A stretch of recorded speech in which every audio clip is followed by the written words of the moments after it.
Athletics Baseball on Comcast Sportsnet, part of the NBC Sports Group. There has been plenty of excitement as of late at the O.co. The Green and Gold's never say die attitude is beginning to pay off in a big way. Bob Melvin and the boys seem to be in every game, win or lose. The clubhouse is loose, and the Athletics are taking pride at winning on their home turf, making them a tough team to beat. The Athletics come into this weekend series versus the Seattle Mariners with a chance to reach the 500 mark and beyond, and go into the break with some momentum as they begin the second half push of the 2012 season. It's Game 1, A's Mariners, next.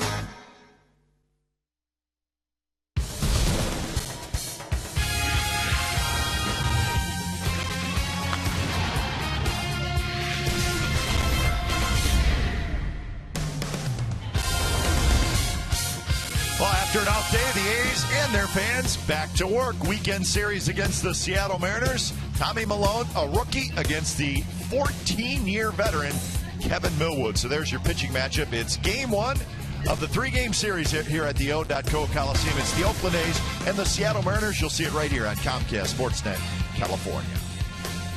Good evening, everybody. Welcome to Oakland A's Baseball, along with Ray Fosse. I'm Glenn Kuiper. So the A's wrapping up the first half right here at the Coliseum. And Ray, what this team is starting to do, they're starting to win games at home. And if you're going to be a good team, first thing you got to do, you got to win at home. And when you do that, you hit the ball and you pitch the ball. You got a chance to win. And the A's have done all of that playing here at the Coliseum. And you go back to Italy, play against the Los Angeles Dodgers. The swinging A's for sure. Cespedes, a walk-off, his first down the left field line, crushed the ball into the barbecue terrace. And then Derek Norris did the same thing against the Giants on a wonderful Sunday afternoon. But the pitching has been spectacular. Started with Tommy Milone, the rookie, 8 wins before the All-Star break. He still has another chance to get another one tonight. A.J. Griffin has been unbelievable in 3 starts. And, of course, Jared Parker, another rookie, pitching very well with a great changeup and a fastball. So combined pitching, they're playing very well defensively, and swinging the bat, that's a great combination for wins. So Tommy Milone tonight looking for his 9th win. How about a rookie going for his 9th win before the All-Star break?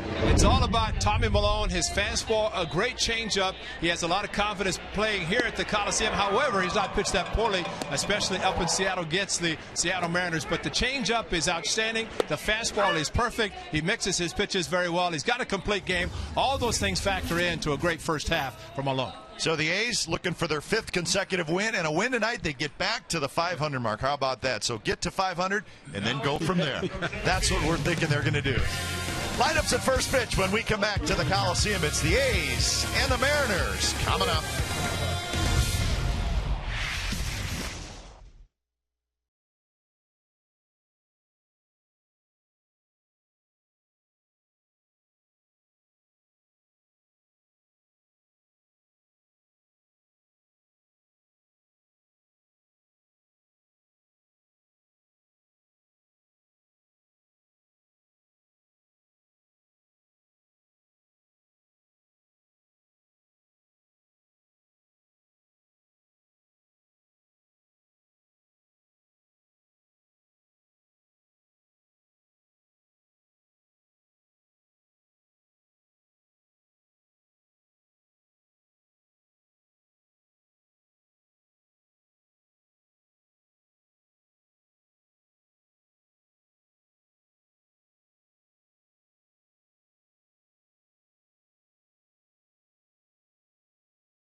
Sportsnet California is brought to you by AT&T, the nation's largest 4G network.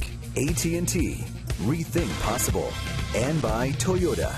Check out the great deals at your local Toyota dealer today. The lineup cards have been exchanged, and we're set to go. It's the Mariners and the Athletics. A's take the field wearing the green tops tonight. So Friday night baseball from the O.co Coliseum.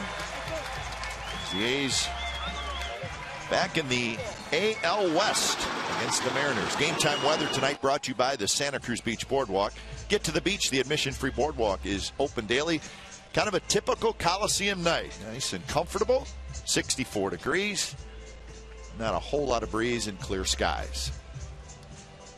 Well, after the Boston Red Sox series, the A's swept the Red Sox start this week in this homestand and an off day yesterday. And crowds were very good for the Red Sox series, and especially a lot of the Red Sox faithful here to watch their team get swept. But the A's have to pick it up, and that man right there will make sure they play hard the final 3 games before the break and try to get to that magical goal of 500 before they resume play 1 week from tonight in Minneapolis.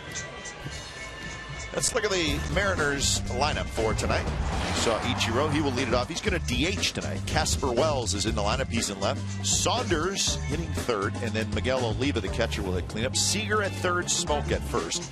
Carlos Peguera just called up from the minor leagues. He's in right. Ackley at second. Ryan at short.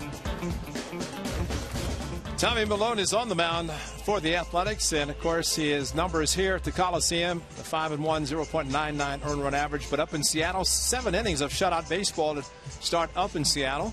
So if you look at his last 3 as a complete game against the Dodgers, 1 run, no runs against the Mariners, and then in Texas, 5 unearned runs. Of the 6 he gave up, only 1 was earned. So Tommy's pitching great. 8 wins already in this young season. Defense behind Tommy Milone has Cespedes in left, Crisp in center, Reddick in right, Inge, Pennington, Weeks, and Moss on the infield with Derek Norris doing the catching. So Ichiro steps in the box. So we are set to go.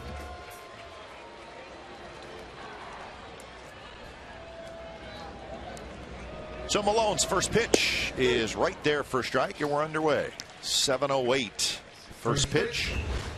262 for Ichiro. 4 home runs and 27 runs batted in. Derek Norris catching Tommy Milone for the first time. Kurt Suzuki's caught his last 3. Josh Donaldson before that. So Recker had a start with him behind the plate. But Derek Norris, a clean shaven with the exception of a goatee. We'll see when he goes to the plate, which is a shock. That Grizzly Adams look is no longer there. You can see the side of his face is shaved. I said, why'd you do it? It's getting too long. And I said, they have razors for the flippers. And he said, well, I didn't have that number. Little flip shot to center field. Chris comes racing in, and he's got it. And that's the first out of the ball game. So 1 away, and that'll bring up Casper Wells. So Tommy Milone looking for his 9th win of the year. Coco Crisp not getting a great jump on the ball, but it stayed up in the air long enough for Coco and his speed to catch up to the ball as Ichiro has flipped the ball out to him in center. See the sun in the eyes of Coco. More so Josh Reddick in right field. With the way the sun is positioned, Coco does not need sunglasses.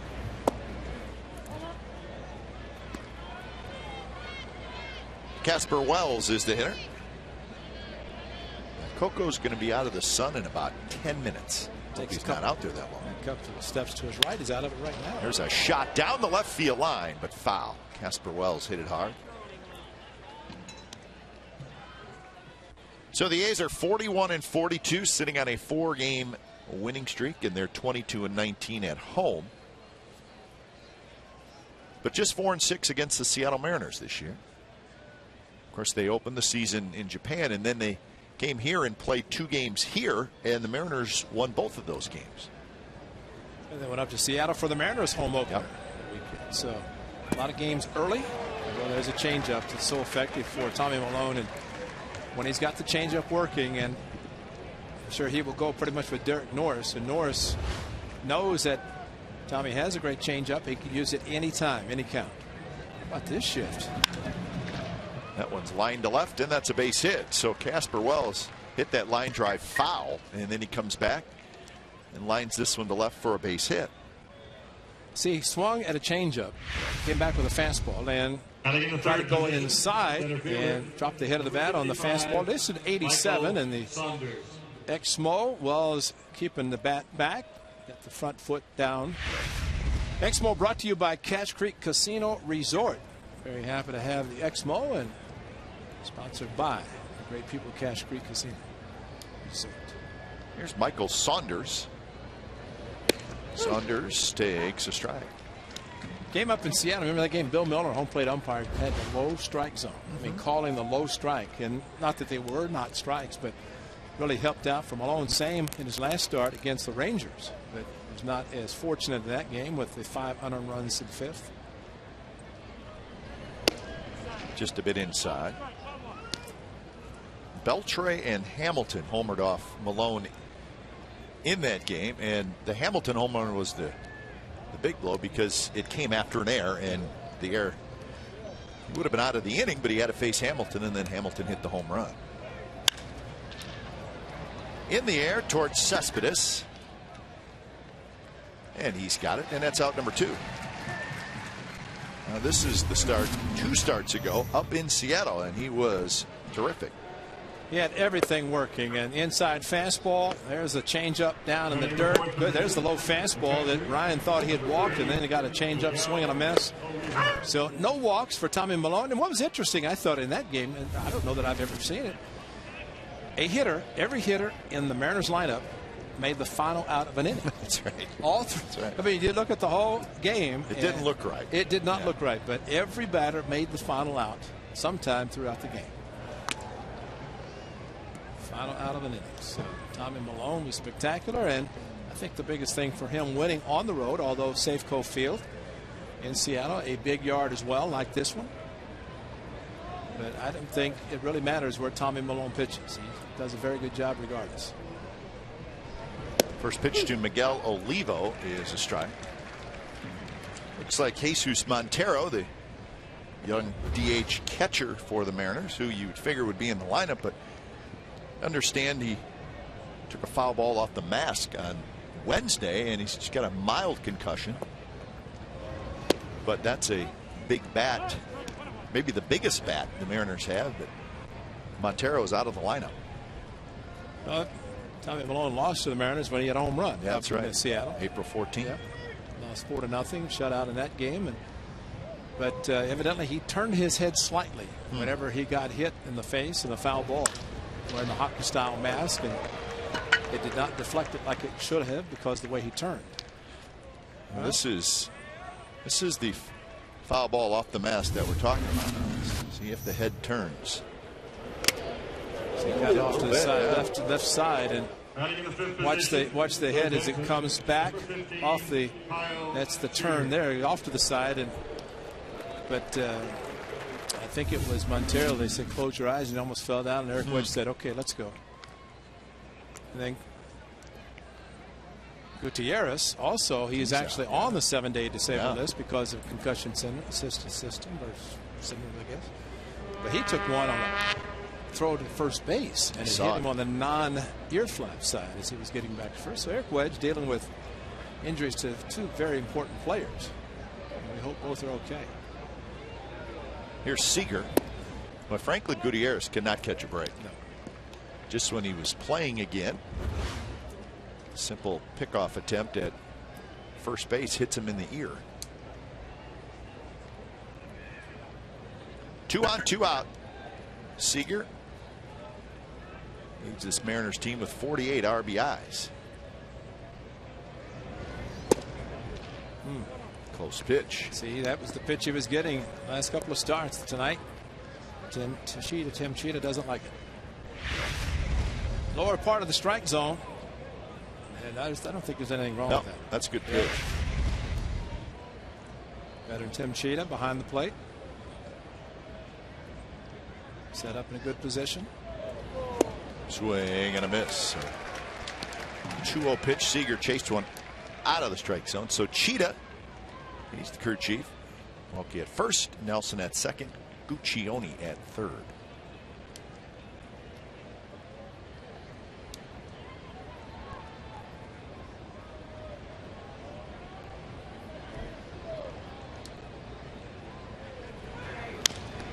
Seager rolls that one foul to even the count at 2-2. Tell you how good pitchers are, and you watch Tommy Milone, Derek Norris again catch first time, but Derek Norris will give a sign. He moves very late, and catchers like to do that so they're not tipping the location. But one of the things as a pitcher, you get the location as Tommy Milone is getting the sign location. Watch how Derek Norris does not move, doesn't move, and just as he's getting ready to pitch, he moves. So, and that's a base hit to center field. Casper Wells is going to score easily. Olivo's going to go to third. So 3 hits here in the first inning, and the Mariners lead 1-0. All hits on fastballs. This one a fastball inside, and inside corner that is Seager able to take the fastball up the middle. And boy, when you have a good changeup as Milone does, it's a pitch that you can throw effectively anytime in the count. So far tonight he's not used it that much. So Seager gets his 49th RBI, and that'll bring up Smoke. But finish what you're talking about, Ray. So you're saying it's okay to set up late? Well, yeah, as long as the pitcher, of course, he knows the location. Okay. But you know, it's a matter of when he sets up late. What you don't want to be is moving as he's throwing to try to throw to a moving target. So it's a timing thing, and what Derek Norris is doing, of course, a lot of times hitters can feel a catcher move inside or outside, or might get tipped off for somebody in the on-deck circle.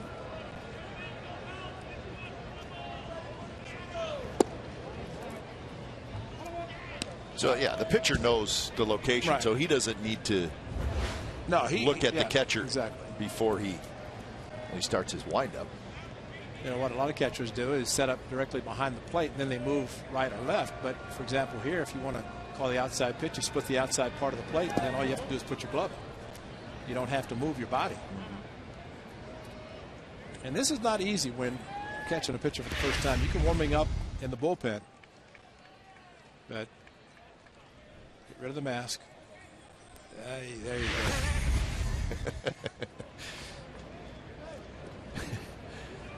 Got to get that. That's a dangerous thing. Yeah, he got away with it once. Yes, he did. Get the mask. Let it go. 2-1 to Smoke. That one's bounced foul on the changeup. 2-2.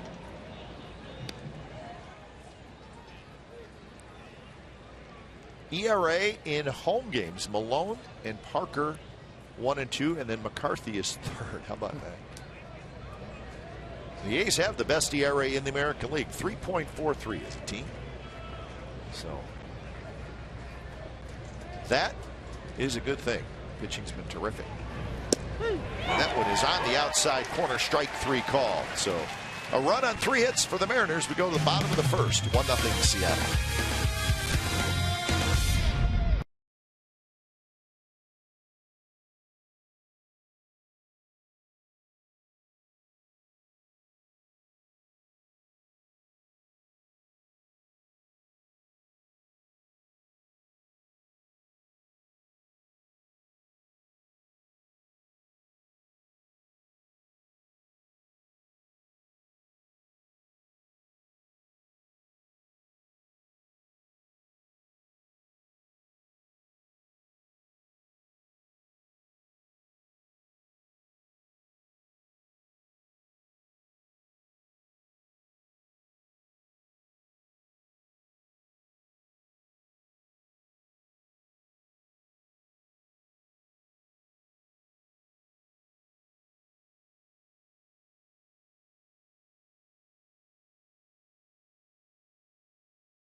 Here is the lineup for the Athletics. Crisp, Weeks, Reddick, Cespedes, Smith, Moss, Norris, Inge, Pennington.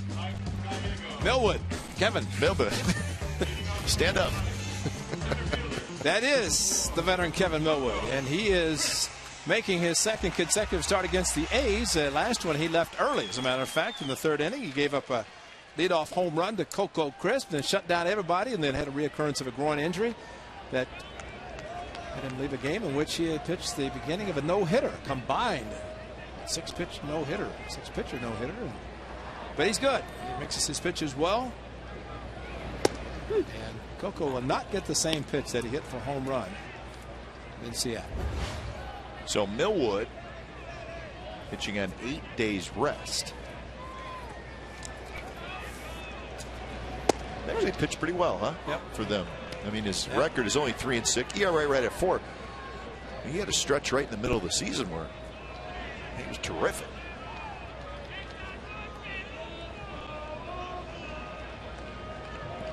But he has been around. Yeah. Texas, of course, won the ERA championship at Cleveland, the title, and then signed with the Rangers, long-term deal.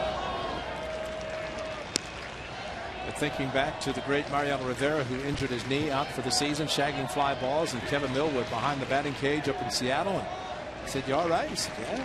"Why aren't you out there?" And he says, "They don't want me anywhere near the outfield shagging balls. Don't want to take a chance." Coco hits a drive to right. Figueroa going back near the wall, spinning around, leaps up against the wall, and he makes the catch. That's a nice route that he took to catch that ball. Unbelievable, because fight in the sun, Figueroa just called up. And Coco Crisp actually almost did duplicate his performance in Seattle. Figueroa keep turning around. They finally got it and banged the wall. He turned 3 times before he finally turned correctly and caught the ball right in front of the wall. So, an interesting out number 1. And here's Weeks. Fastball, high strike call to Weeks, hitting .215, couple of home runs, 12 RBIs. And now we know Tim Cheetah's strike zone and why he won't call the low strike, because he's given the high strike.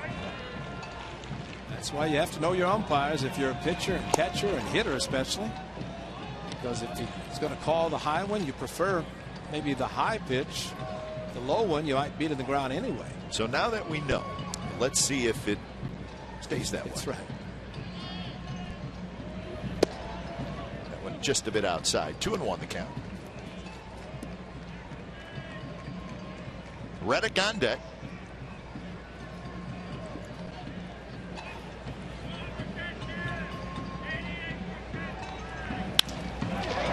Drilled towards center. Saunders came in. Now he's got to get back there. And he makes the catch, 2 outs. Mariners defense tonight lines up this way. Wells, Saunders, Figueroa in the outfield. Seager, Ryan, Ackley, Smoke on the infield. Olivo is the catcher. The Mariners are 35-49 on the year and 19-24 on the road. They just lost 2 out of 3 to the Orioles. It was the end of a 10-game homestand for them, so they'll 3 here, and then an all-star break for them. They were home for a while. That homestand started with the Athletics. 0-1 to Reddick, 19 home runs, 41 RBI. And there's a line drive, base hit, left field. There's a high strike.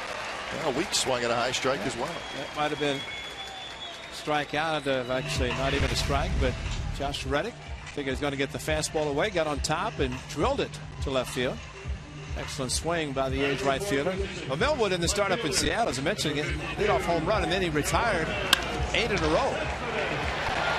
As Reddick did not get a hit off him, faced him 1 time, but he left right before Coco Crisp hit, and after Suzuki grounded out and felt the injury coming back to the groin and left the game.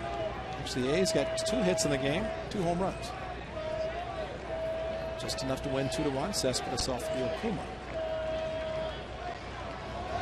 First pitch to Cespedes is driven toward right center, and he just missed it. Saunders fighting the sun, and he makes the catch. Side retired, hit a runner left. Second inning coming up. The Mariners 1, the A's nothing.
California is brought to you by Provident Credit Union.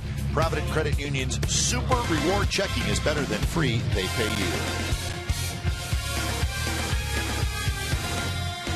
1-0. The Mariners lead the Athletics. So Tommy Milone back to work. So they spent a little time getting themselves ready for the ball game, which is good.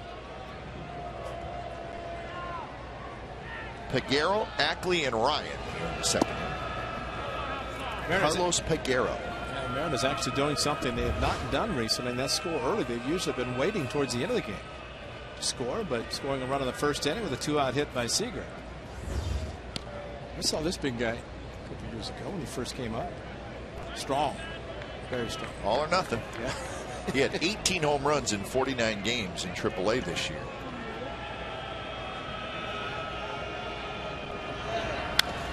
Kind of like those all or nothing guys. Don't get cheated. And they go home at the end of the game. They look in the mirror and said, gave it all I had. Swung hard, swung often. Boy, they make contact, it goes.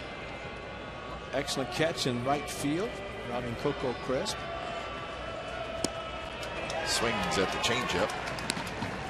Catchers better watch the backswing. That was a big, big backswing, and the catcher gets too close. So what Jose Bautista did to Kurt Suzuki. Watch this. Whoa. Whirly bird. Fastball is inside. Peguero's first major league hit was against the A's last April.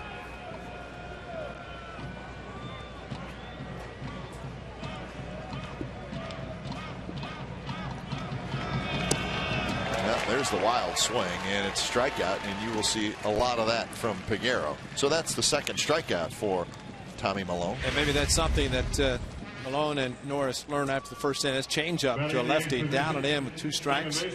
Good change up, pulled the string perfectly, and showing that if you could throw it against lefties and get the out, then definitely a much better pitch and a very good pitch against righties.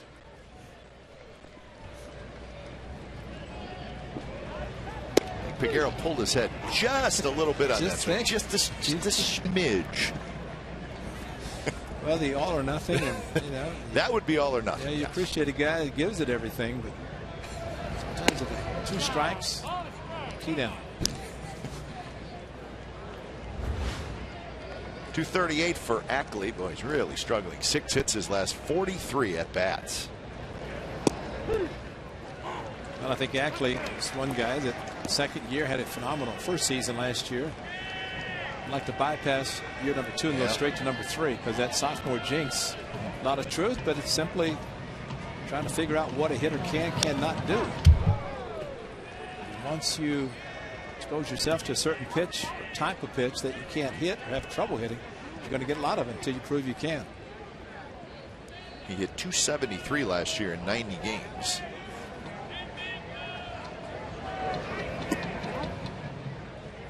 This year, 238. Maybe going through some of the growing pains, a bit like Jemile Weeks. That guy in the middle, Chris Chambliss, excellent hitter, hitting coach for Eric Wedge. Carl Willis, pitching coach to his right. Got a very good staff for Eric Wedge. Robbie Thompson, still looking for you today, but told him was he busy. Yeah, he's looking for you. I play hard to get with Robbie. Last 4 seasons, they have not been a good offensive club. Well, you think of the 2 hitting coaches on the field tonight. Chili Davis for the A's, Chris Chambliss for the Mariners. Very good, excellent major league career. Of course, Chili Davis, outstanding switch hitter, 350 home runs. Hit from the both sides. And Chris Chambliss, an outstanding left-handed hitter. Big seasons with the Yankees.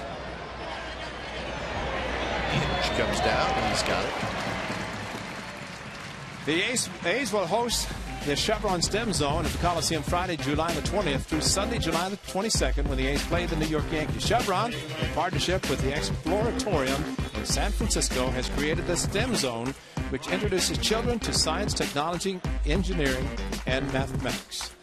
The STEM Zone features interactive baseball-related science exhibits. Visit the Chevron STEM Zone located to the south of the East Side Club near Section 200. For game tickets, visit OaklandAthletics.com. Did you get the directions? I wrote it down. Okay, south of the East Side Club near Section 200. South of the East Side.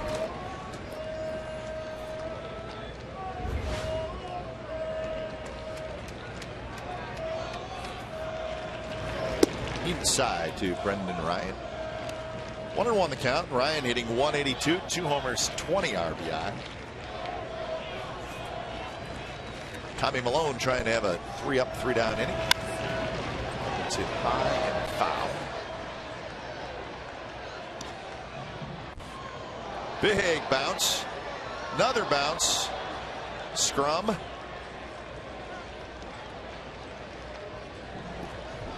Everybody's okay. That's the most important thing.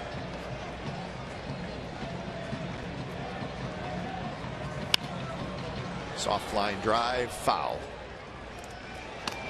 But dangerous to this young man. And Ryan is a fastball inside. Graham Godfrey tried to go inside. He hit a home run. He has 2 on the season. One of them against Godfrey, and it was in the final game of the first series. The A's played it up in Seattle. Good pitch there, but a low strike for Bill Miller.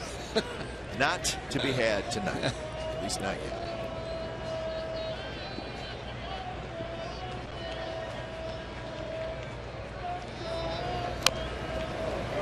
It'll be a tough play, and Ryan's going to have himself a base hit. So that's the 4th hit off Milone, and that'll give Ichiro a chance to hit here in the 2nd inning. Well, excellent changeup. He got what he wanted, rolled over by the hitter, but Brandon Ryan hitting with a couple of strikes, and fooled badly was Ryan, and Brandon Inge did the best thing. Just put it in your pocket. No chance. And Brandon Moss said, boy, I crushed that. Yeah, that's right.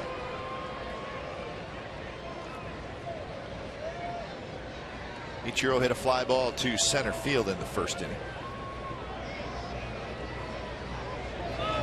Against the A's this year, Ichiro is 13 for 42.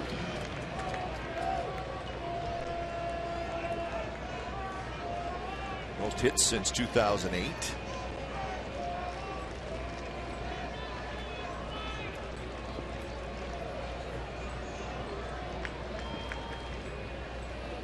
I guess you could say a down year last year. He hit 272, and that's the first time he has not hit 300 in the big leagues.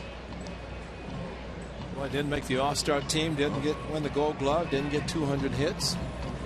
A lot of knots. Played well in Tokyo. If he had He played every game like he did in Tokyo the first two. He did have a great season. He returned home for the first time. And he'll be 39 years old in October. And he's a free agent. So that's big news for the Seattle Mariners.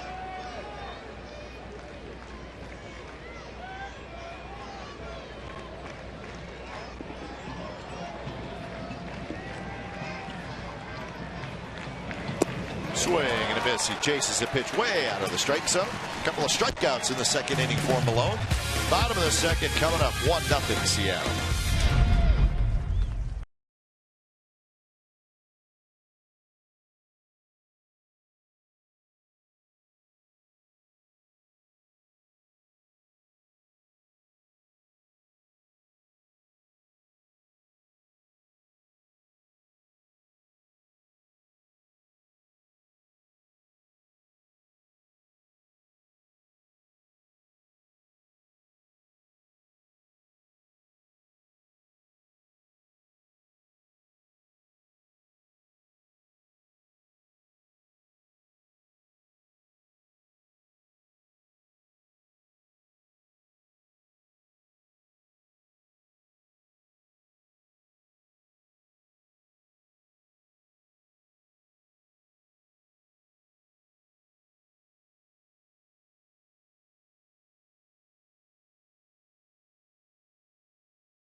That water bottle right there is really large.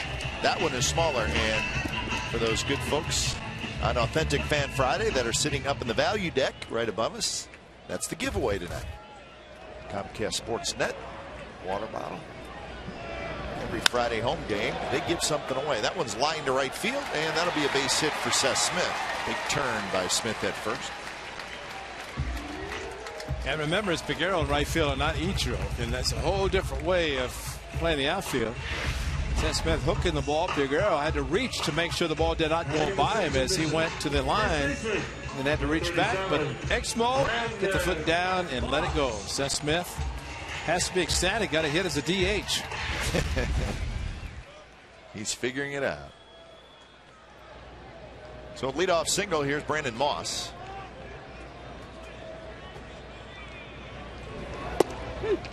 First pitch to Moss is a strike. Kevin Millwood was smart enough as a veteran pitcher. He realizes the strike zone. You see a little shake of the head by Moss, who's having a great season already in his short amount of time here with 10 home runs. But Kevin Millwood would stay up in that strike area, up in the zone. Hit pretty well to left field. Wells going back. He's near the wall. He leaps and he makes the catch. He guns it back in. Moss digging back to first. Smith digging back to first, and he will get back there safely. He had a retouched second base, but Moss robbed of extra base, 8 bases by Casper Wells. Well, almost got it out. Stayed away from him, did Millwood, and we saw him go straight away center on Wednesday for a home run. This one slicing, and Wells just forgot about the wall, banged into it. Very aggressive base running by Seth Smith, which as he turned around second base had to hurry back, but had to play in front of him. As Wells made a very nice play to rob Brandon Moss. That shows some power going opposite field by Moss. That's pretty impressive. So 1 out for Derek Norris. Norris hitting in the 7th spot. He was 1 for 7 in that series against the Red Sox. This is his 9th start since being called up. 9th start as catcher. He had 1 start as a designated hitter.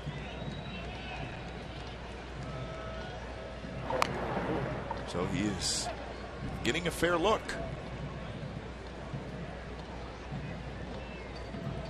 .294, couple of home runs.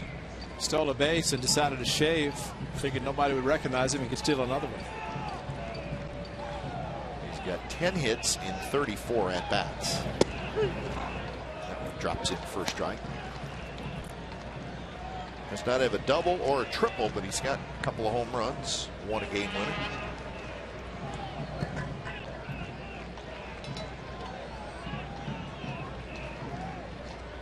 Middle infield at double play depth. Outfield fairly shallow actually for Norris, and he swings and misses. So 1-2 the count. He looks a lot different. Man.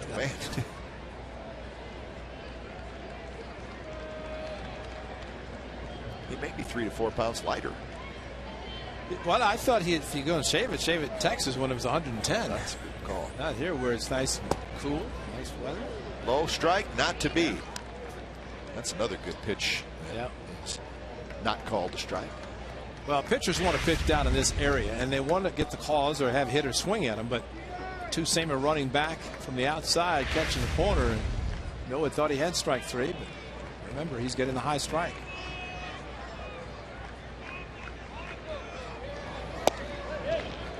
Another close pitch, and it's 3-2.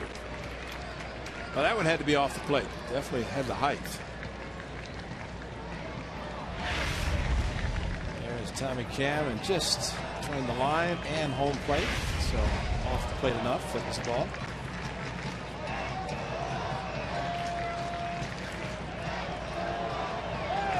Smith takes off, swing and a miss. Throw to second base is in time, and that's a strike him out, throw him out, double play. And that ends the bottom of the 2nd inning. 3rd inning coming up, 1-0 in Seattle.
Sportsnet, take your team with you with MLB.tv. Subscribe today to see every A's out-of-market game live, online, in HD quality. Features include choice of home and away broadcast, multi-game viewing, and the ability to pause and rewind live games. Visit OaklandAthletics.com to order MLB.tv baseball everywhere. Cock, have you been rewinding any live games? Or pausing live games? You done anything? No, I have not done that. I know that you can, but I have not. Figured you want to watch it, you don't want to rewatch it. Well, that's true. Yeah. If I'm going to make the time investment, I'm going to sit there and watch a game.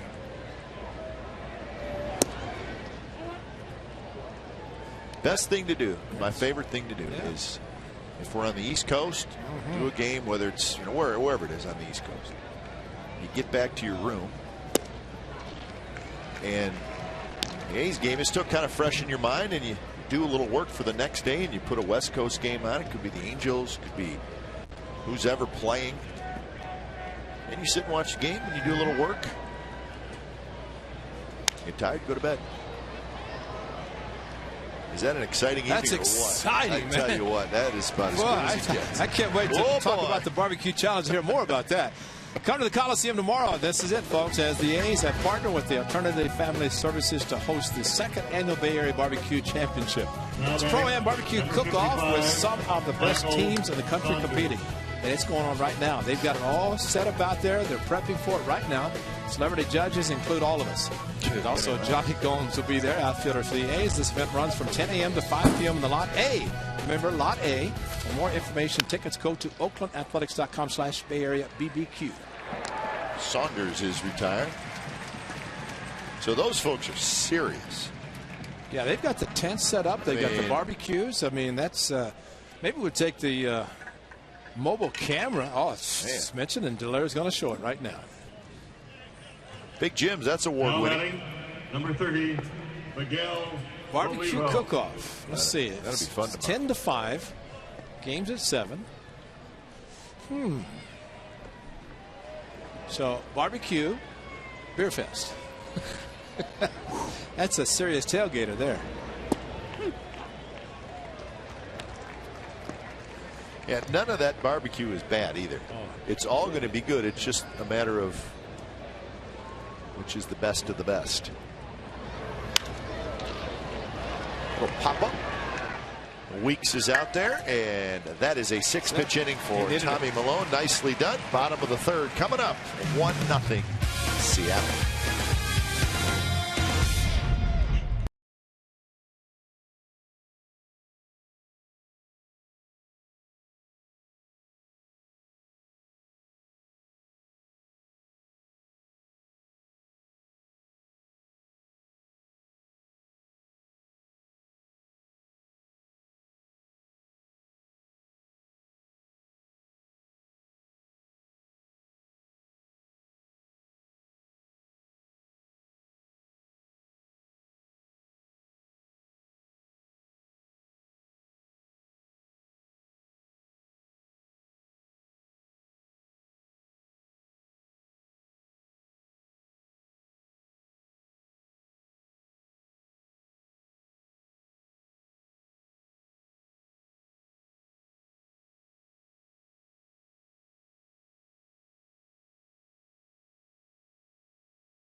Of this year, 6 Seattle pitchers combined for a no-hitter against the Dodgers. Kevin Millwood started the game, but he had to leave.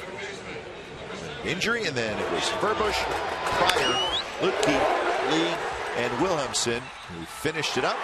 3rd no-hitter in Mariners history, the 1st at Safeco Field. So a combined no-hitter, 6 pitchers finished off the Dodgers. Millwood on the mound tonight. First pitch outside. Inge, Pennington, and Crisp here in the bottom of the 3rd. There's the breakdown. Well, it was a groin injury, and as I mentioned, his last start was against the A's. He 2 2/3 innings, and that was it. So, between hamstring injury, groin injuries, lower parts of the body, those are tough injuries, especially to try to play the game and come back from an injury like that.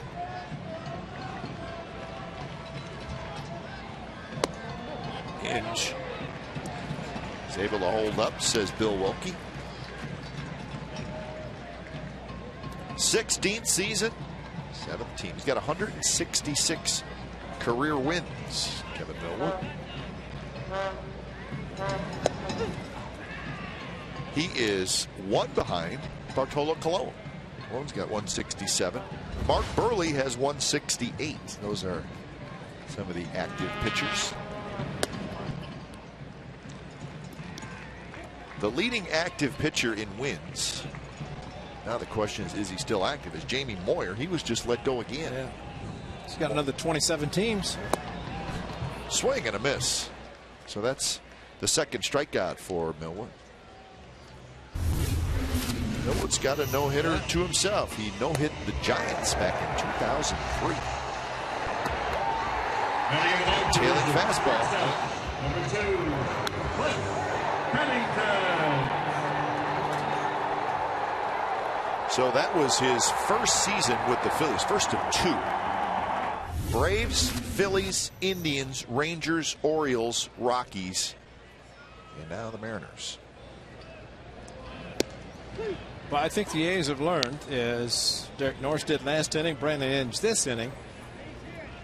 Kevin Millwood falls behind as he did both hitters 3 and 2. He threw off-speed pitches and got a couple of strikeouts, so he's not willing to give in. And as a veteran, he knows that he's got a sneaky fastball, but his off-speed pitches are very important for him, especially in hitters' counts. Actually, Derek Norris swung at ball 4, so last inning it could have been first and second, 1 out. Instead, it turned out to be a double play to end the inning.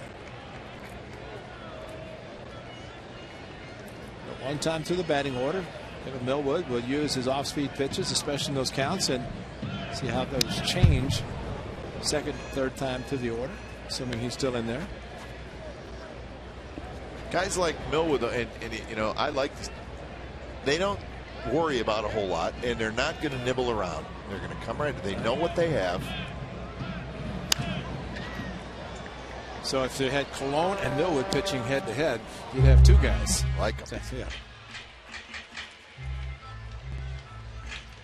You do have 7 guys behind you to play defense. That's right. 2-2 to Pennington. Bit outside. See, Millwood, even when he misses, he's not missing by a lot. So 3 consecutive batters, he's gone 3 and 2. Threw a slider in the dirt to Norris, slider to Inge, out of the strike zone. See what Pennington gets on 3 and 2. Fastball right there. And that's a good pitch. Strike 3 called. 3 consecutive strikeouts for Millwood. Changed it up a little bit and maybe thinking that Pennington had watched the previous 2 batters, and he's not going to swing at a pitch in the dirt and throws a fastball perfectly thrown. Looked like it may have had a little cut to it right at the end. So Coco steps in. He hit a long drive to right field at Peguero. Circled around and made the catch right at the wall.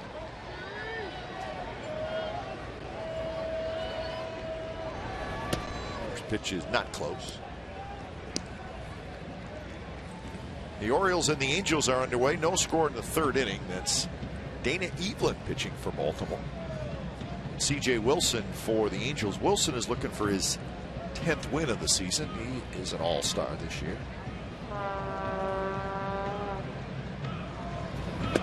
Anaheim won last night 9-7. You see where Dan Herron went on the disabled list for the first time in his career. Not a good time to go on the DL when you've got an option, a big option for a big payday. Waiting if the Angels decide to pick it up, which is a big decision they have to make. Toward left field, Wells is right there. So a 3-up, 3-down inning for Kevin Millwood, and we're headed to the 4th inning. Seattle 1 and the A's nothing.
And there he is. Stay up to date on everything athletics with Casey Pratt.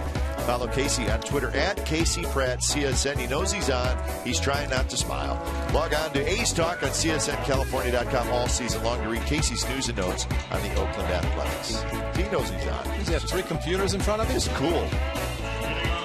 And he knows because he wanted to wear, look, yeah. the shirt and tie. Oh, yeah. Have the tie on because he knows he's on TV.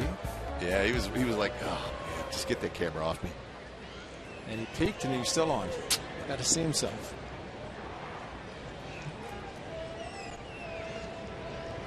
That's a good call by you, though.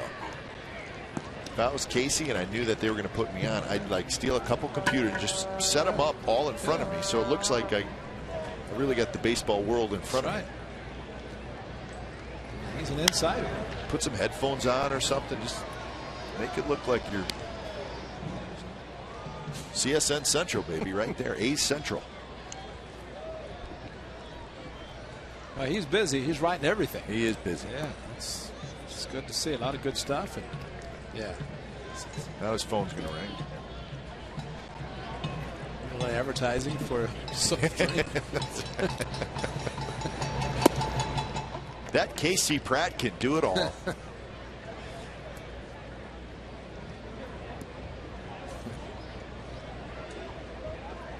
Seager, Smoke, and Peguero against Malone. Swinging him in, struck him out. So Seager strikes out. That's 4 strikeouts for Malone. Well, Seager had the RBI single in the first inning. Well, he got a 2-2 or fastball last time. This is a 1-2 changeup. Suarez struck him out, and so after not using the changeup in the first inning, maybe something happened as he went back to the dugout after the first, and like everything hit was on the fastball.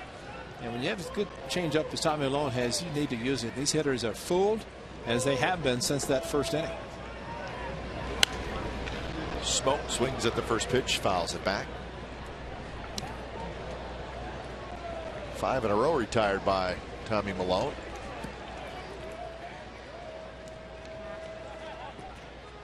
Smoke struck out looking in the first inning. He's a struggling Mariners hitter. 4 hits in his last 32 at bats. And did not expect this from Smoke whenever he was acquired from the Texas Rangers, and I still think throughout before his career is over he's going to put up some big numbers. He's very capable, but a young player, and a lot of times a young player will go through the ups and downs, the struggles of trying to hit major league pitching, which that in itself is very difficult. Well, he's big, strong, switch hitter, so it's all there. And powerful first baseman. That's where you want your power, at the corners, first, third, right, left. And he chases the changeup way out of the strike zone. Another strikeout for Malone. See, he swung at the delivery, and that's what makes Tommy Malone's changeup so effective. Right now, he's thinking fastball, and a pitch has to be backhanded by the catcher. It's so far out of the strike zone. So if you're that big and strong, and you know a pitcher has an excellent changeup, just sit and wait.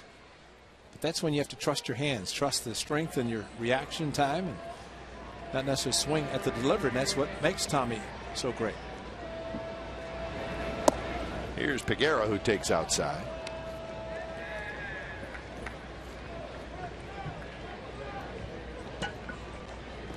Struck out swinging in the second inning.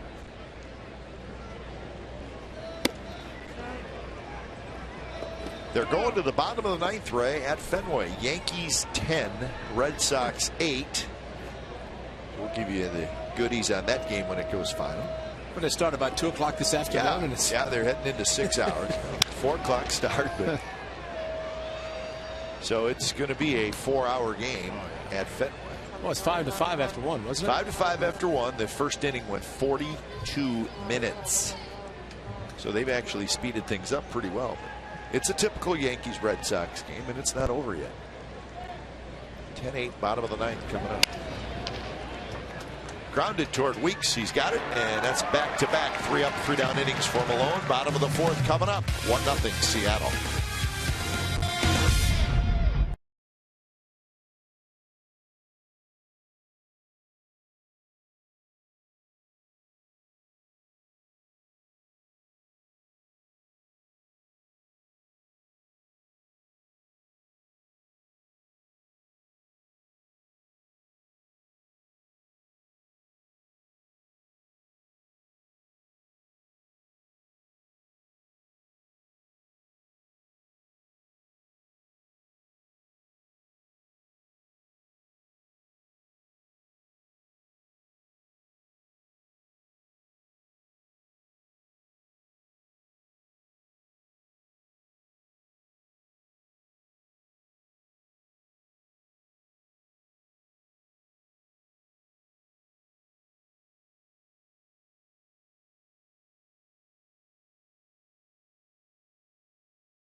rotation. All 4 broadcasters. Ken Korak.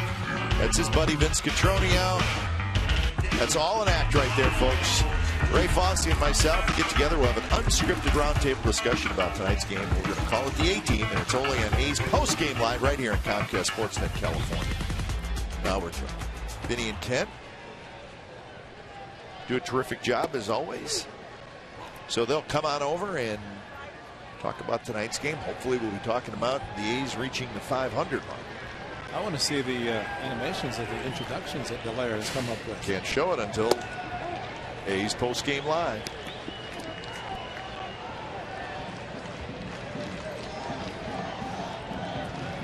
So 1-1 to Weeks. Fouled straight back, 1-2. It's too bad Tommy Milone gave up a run at the top of the first inning because he settled down. Of course, he knew that Kevin Millwood was going to be tough. And remember, the Mariners have an outstanding bullpen. A bunch of guys that come in and throw hard. Of course, the A's bullpen equally as strong. And Mariners have had a tough time scoring runs. The A's coming off a sweep of the Red Sox, winning 4 in a row. Find a way to put some runs on the board, especially with Tommy Milone pitching.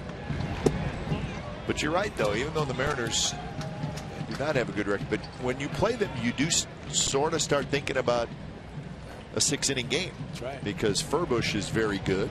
Wilhelmsen is very good.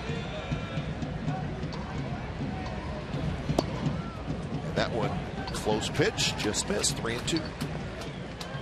It's a guessing game now. This is the second time through the order. Josh Reddick singled his first at bat on a high fastball away from him. Now another 3-2 count to Jemile Weeks.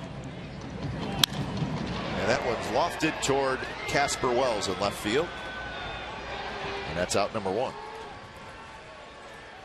Time now for our Subway Eat Fresh Ask Glenn and Ray question. Log on to csncalifornia.com to post your question. Tim from Oakland asks, why does Josh Reddick have bagpipe music as his walk-up song? Has a lot to do, but there's a World Wrestling, WWF. It's everything he's got through. Yeah. Rowdy Roddy Piper. Yeah. He's the man. WWE. Yeah. Piper's Pit. Everything that Josh Reddick does is related to World Wrestling Federation. So that is Rowdy Roddy Piper. He was big in the 80s, folks. Matter of fact, I asked Josh about that, and he said he got a text or an email from one, because he has 3 different ones. And one of them said, what are you doing? How come you're not using my music? So it's a battle between Reddick and all this WWE. There's the belt that he's got. They have a giveaway here pretty soon at the Coliseum with the Josh Reddick WWE belts, championship belts.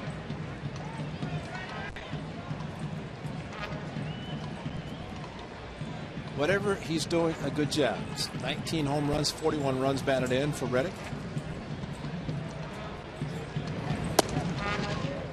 And now 3-1 to the count.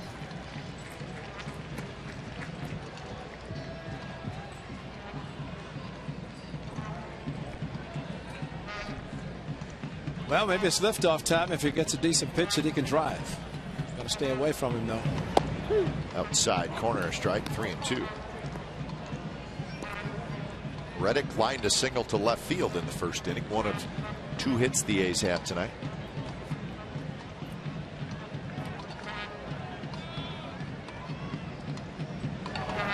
And that one misses inside, and it's a walk. The A's have a 1-out base runner here in the 4th inning. That's the first walk by Millwood. He's got 3 strikeouts. Miguel Olivo, the veteran catcher, working well with the veteran right-hander and using both sides of the plate, of course, mixing the pitches, and Olivo knows exactly what Millwood's capable of doing. We know what this guy's capable of doing also. Hit a fly ball to center field to end the first inning. Cespedes was 1 for 12 in the series against the Red Sox. Breaking ball that's in for a strike.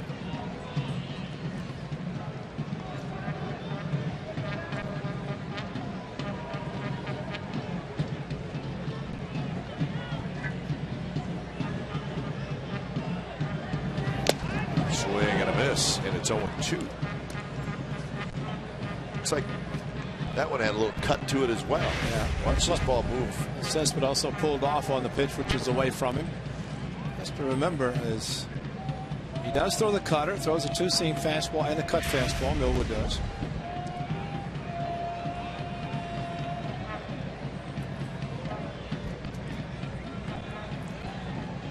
So 0-2. Delabar with the Mariners. Cespedes in the first weekend when he went deep against Vargas. Next night, Delabar right center, and that's when he's at his best. When Cespedes is using the whole field, right center, or in center field. Saunders shading him in right center, so they're kind of expecting him to hit that way, the way they're pitching him, which is away pretty much.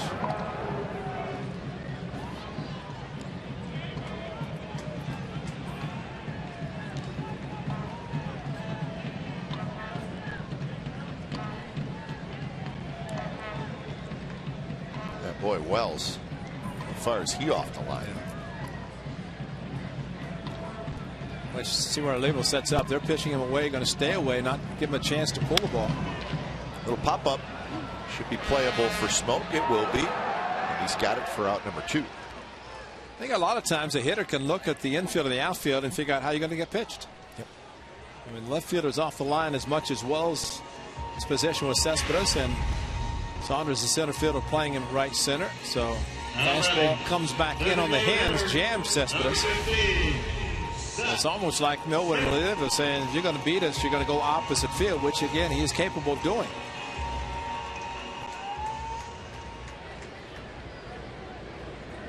So here's Smith, who had a base hit in the second inning.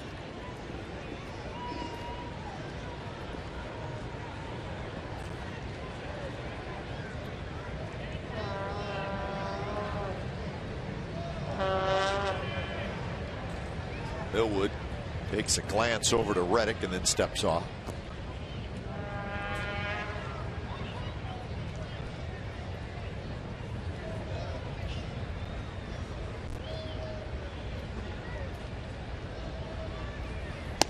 Slide step from Millwood, so he's aware that Reddick does have the capability of stealing a base. He's 8 for 8 this year.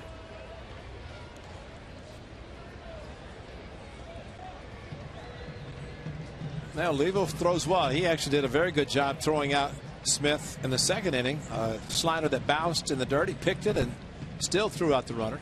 Going to throw over, do something. This is odd sign. Yep.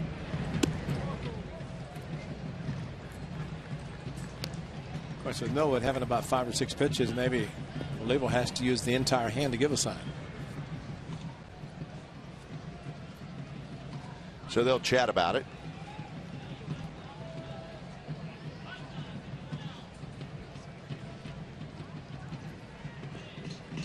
The mask that Olivo's wearing, all that padding around his chin and forehead.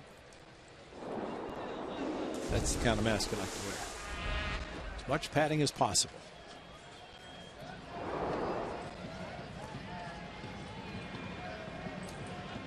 Millwood glances over toward Reddick.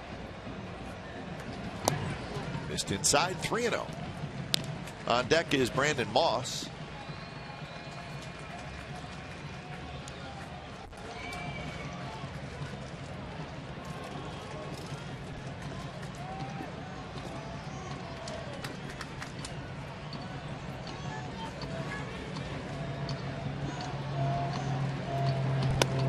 Missed inside, and that's the second walk of the inning. But not surprising, the veteran Millwood did not give in with a 4-seam fastball, 3-0 from a cutter. Brandon Moss on Wednesday, straightaway center field. Aaron Cook, and another home run for a former Red Sox player. See that jersey? I'm surprised the A's were wearing the alternate golds, and tonight they come out of the green. I think they won it the whole time in the Boston series. I know, and you know, I know the pitchers can pick, but I'd say somebody'd say, hey, winning 4-game winning streak. Winning in the gold, let's stick with the gold. Outside corner strike to Moss. Moss hit a ball well to left field that Casper Wells caught crashing into the wall.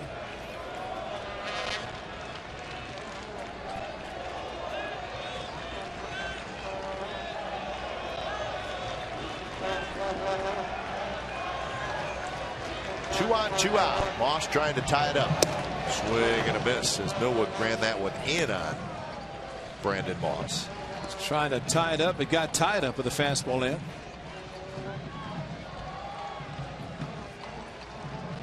Well, that's been a major improvement.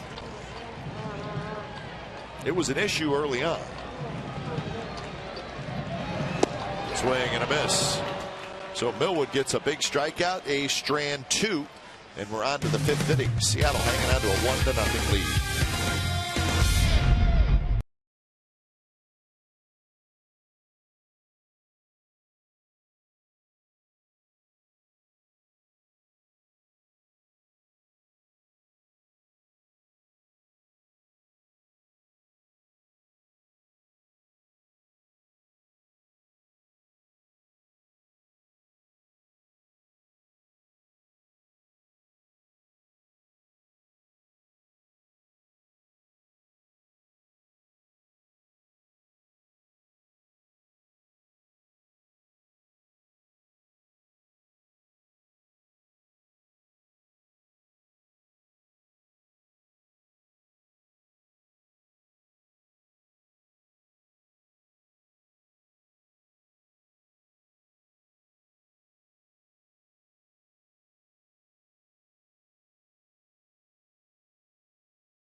The 2 pitchers all time who have 20 or more wins versus the Seattle Mariners.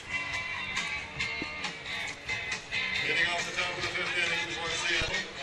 We'll give that answer to you in an inning or so. Top of the 5th. Ackley, Ryan, and Ichiro. Mariners got their run in the 1st inning. They got 3 hits off Malone. Kyle Seager with a 2-out RBI hit. That's the only run in the game so far.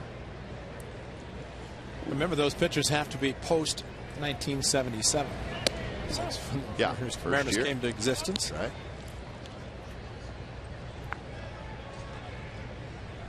They're wearing the number 35 on the right sleeve.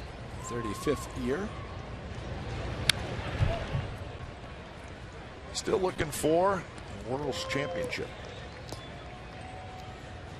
Been to the postseason 4 times, have the Seattle Mariners. Have not been to the World Series.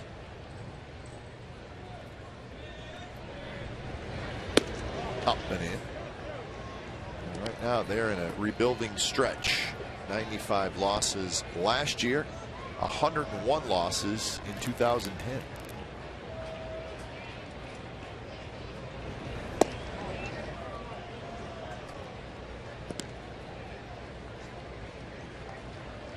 Just 2 seasons above 500 since 2004. The manager thing has been kind of crazy up there. 7 different managers, including our own Bob Melton. Moss is going to make the catch. So Ackley fouls out. Which says one thing about that change of managers. What good does it do? Because if the players don't perform, I mean, Eric Wedge is a good manager. He has a good staff. Bob Melton, a very good manager, and his staff. But if the players don't perform, you can lead them out there, but they have to do the job. And you have to have good players. Yeah, and that's with any team. Remember Mickey Hatcher, when he was let go by the Angels, he always said a hitting coach is only as good as the players on the field and the way they perform. If they do a great job, you're a great hitting coach. But if they don't, in the case of Mickey, lost his job, but fortunately recovered with his former team, the original team, the Los Angeles Dodgers, where he's a special assistant to Ned Colletti. So I you know, there's no one special philosophy that is the end all either. You got to have the players. That's right. I mean, That's right. Well, I remember like Dick Williams and Alvin Dark, you know, great manager with the A's, but they said just don't want to get in the way. And they said you have a good team, you put the lineup out there and go get them, and I'll shake your hand when the game is over with another win. You have a young team, and again, Eric Wedge, a young manager himself, the youngest when he managed in Cleveland, and still a very young manager. John Figgins, he has not been able to figure it out in a Mariners uniform. Very surprising. He was the igniter with the Angels. And that one is just a bit inside. It's a one-out walk for Brendan Ryan. So Ryan with a single and a walk. First walk by Malone. He's got 5 strikeouts. A lot of pitches for Tommy. 77. Number 51. He's facing Ichiro in the 5th inning. Suzuki.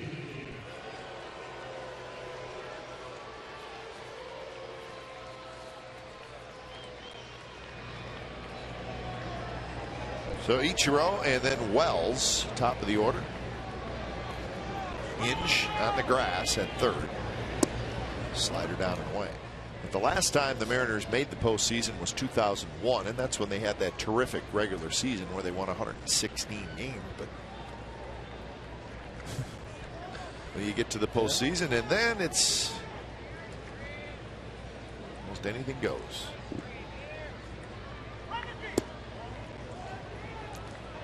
Get hot at the right time.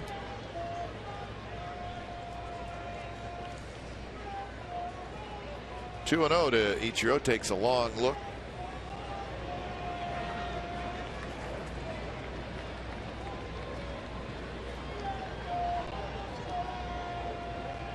And Ichiro hits one right field. Reddick racing toward the line. He's going to get there, and he makes the catch.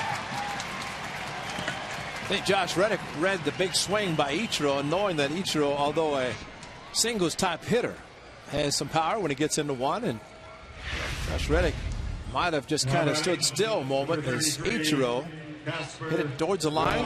Looked like it might travel a little bit farther than it actually did, and Josh Reddick had a long, see that route that he took, started to go straight over, then realized he had to come in quickly to make the play. Good enough outfielder, excellent speed, reads the ball well, and made a nice adjustment. Probably keeping an eye on the Red Sox score. It is a final. Yep. Yankees win 10-8.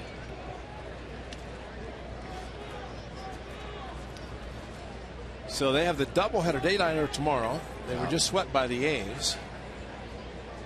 And then losing the first game tonight, and a big day tomorrow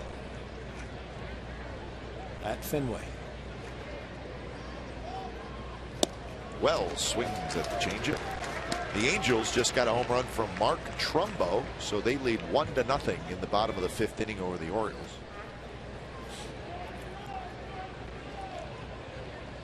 All right, there are the pitches. The 47 in the first 2 for Tommy Malone. Virtually, he had the 6-pitch inning in the 3rd.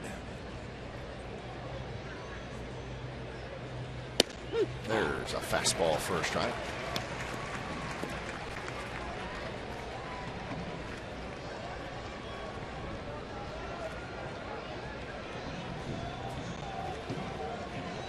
Ryan, the runner at first. He had the 1-out walk.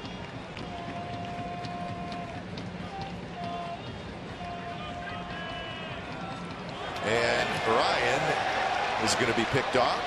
He's going to try to make it difficult, but Weeks will tag him out. Side retired. So that's how the top of the 5th comes to an end. Bottom of the 5th coming up. Norris, Inge, and Pennington for the A's.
all-time who have 20 or more wins versus the Mariners.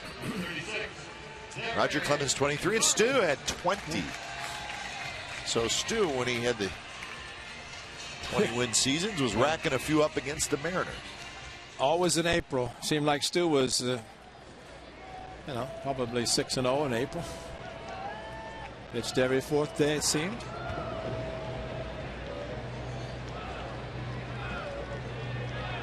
First pitch to Derek Norris, and he got a hanger, and he had a good swing, and he fouled it straight back.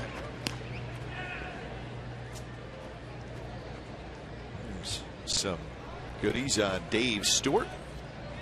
Of course, the 4 straight 20-win seasons is still something that makes you stop and go, that's really hard to do. That's right. Guys don't win 20 games very often anymore. Well, the guy number 27 retired up in upper right field, did it in the Hall of Fame. Olivo's going to have just enough room, and he makes the catch.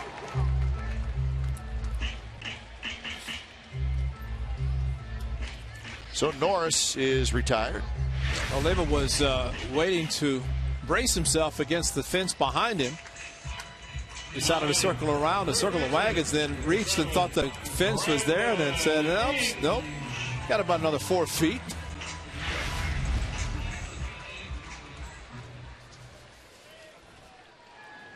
So here's Inge. Inge struck out swinging in the third. A's have just 2 hits. Swing and a miss. There's that cut fastball, 89 miles an hour.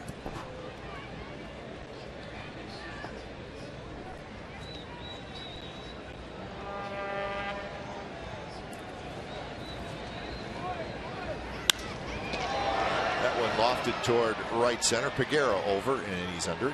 2 outs. And Millwood just looks like he's just keeping it off the sweet spot of the bat. Now batting shortstop.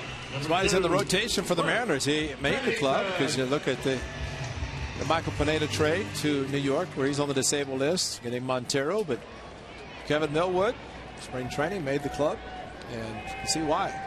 Veteran knows how to pitch, and like Colon for the Athletics, young pitchers can learn from the veteran. In this case, Millwood pitching for Seattle. Here's Pennington with 2 outs, takes a bit outside.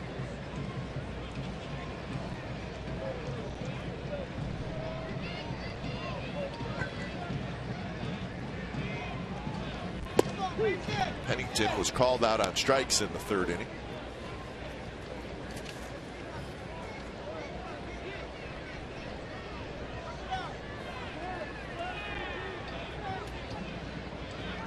Cliff just looking for a hot streak. He's not been able to find it. He's got 2 hits in his last 30 at bats.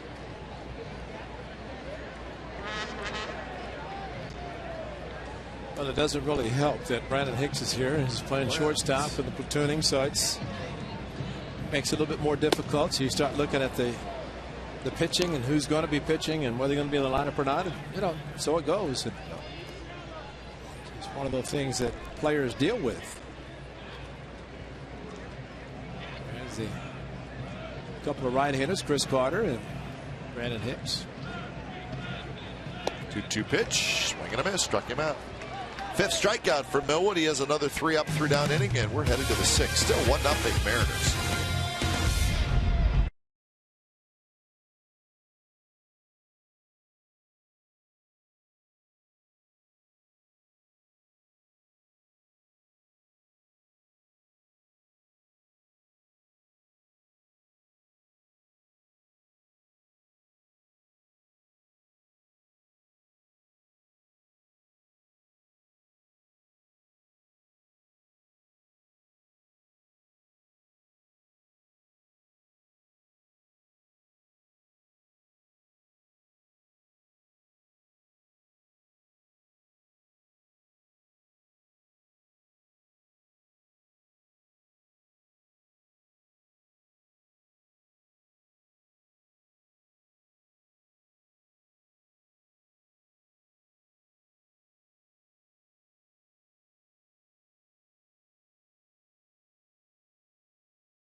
Brought to you by Cache Creek Summer of Luck. $500 cash every hour from 2 p.m.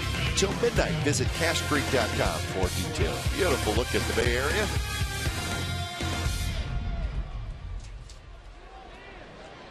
We're down there somewhere. Somewhere. Well, the best thing Tommy Malone can do is continue to pitch well and keep it a one-run game. If his club tries or finds a way to do something against Kevin Millwood. Changeup. Wells swings and misses. Wells was at bat when Ryan was picked off. And that was a pickoff. He just set off. Got me. Done. Two strikes on the hitter, so maybe he just figured got picked off. Wells going to start fresh this at bat. Now he's down quickly 0-2, now 1-2. Got him leaning a little bit, had to push him back with a good fastball. His changeup away. That's good pitching right there, and that is strikeout number 6 as Wells. It's really kind of predictable if you think about it. You get a pitch as a hitter, you get it up and in, and you think, well, what's he going to do? And well, swinging like he's going to get a fastball, but actually got the changeup away, and a good one. Very high leg kick, and nothing happened. So after first inning in which he singled on a 2-strike fastball, he's popped up foul and struck out on a changeup. Here's Saunders. Takes a fastball for a strike. The Rangers lost again, Ray. Minnesota 5, Texas 1. That is the 5th consecutive loss for Texas. That's a season high in consecutive losses. And that was at home. That was down at Arlington. Yeah. Hey, but no surprise, Yu Darvish was the finalist in the museum. And they knew that was going to happen. The popular vote, the popularity vote, and got him in. So he joins the rest of this team. Jeez, there'll only be about 10 guys are on the team from the Rangers, seems. Yeah. A whole bunch. Full plane. Who's going? Everybody. Better yet, who's not going? That's true. Saunders has a 1-out hit. Liriano got the win in that game. Martin Perez got the loss, and Morneau hit a home run for the Twins. So the Angels have an opportunity as they are now 3.5 back, but they are currently losing 3-1. Orioles over the Angels in the 5th inning. So listen, Texas is not going to lose 5 in a row very often, and so the Angels have their shot. Well, the A's were 13 behind the Angels, and then 4-game winning streak, while the Rangers were losing 4 straight. So A's had a chance to pull it within 8. Always happens fast. Yeah. You can find it, he's out. Twilight, tough night. Moss does find it. Olivo's retired, and that's out number 2. That game at Fenway, Yankees 10, Red Sox 8. Time of game, Ray, 3 hours and 59 minutes. And remember, the first inning alone took 42 minutes when each team scored 5 times. Number 15, it's crazy. Seager. Yankees are starting to stretch it out a little bit. That's their 50th win this year. So the Red Sox have now lost 4 in a row, and they're 8.5 back in the AL East. Feels like Hall of Famer Reggie Jackson's in the news quite a bit with some of the comments. Decent article. Uh-oh. You think that's being blown up in New York? Oh, my goodness. Did not read the article. I heard about it. Well, all I've read is about the number of guys Reggie's calling to apologize, and that's never the manager, the Hall of Famers, and taken out of context. And boy, Reggie's never been one to hold anything back. Base hit right field for Seager. Saunders is going to think about it, and he makes the right choice by staying at second base as Reddick came up throwing. So a couple of hits here in the 6th inning, 2 on, 2 out. Well, Saunders and now Seager getting the fastball inside, pulled the hands in nicely. And the base hit in the hole between first and second. Now batting, number 17, Justin Smoak. So Justin Smoak will hit. He hit with 2 on and 2 out in the first inning and struck out. Well, this is a big at bat for Tommy Milone. Of course, it was the Mariners scoring with 2 outs in the first inning.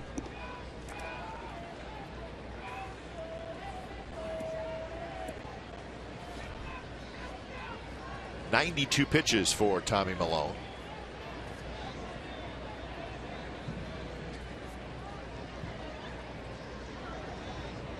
So this indeed is a big at bat. And that's looped to left field. Coming in is Cespedes, and he makes the catch on the run. Side retired. 2 more runners stranded. So we're going to the bottom of the 6th. It's the Mariners 1 and the Athletics nothing.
Coors Light Freeze Cam is brought to you by Frost Brewed Coors Light. It's the world's most refreshing beer.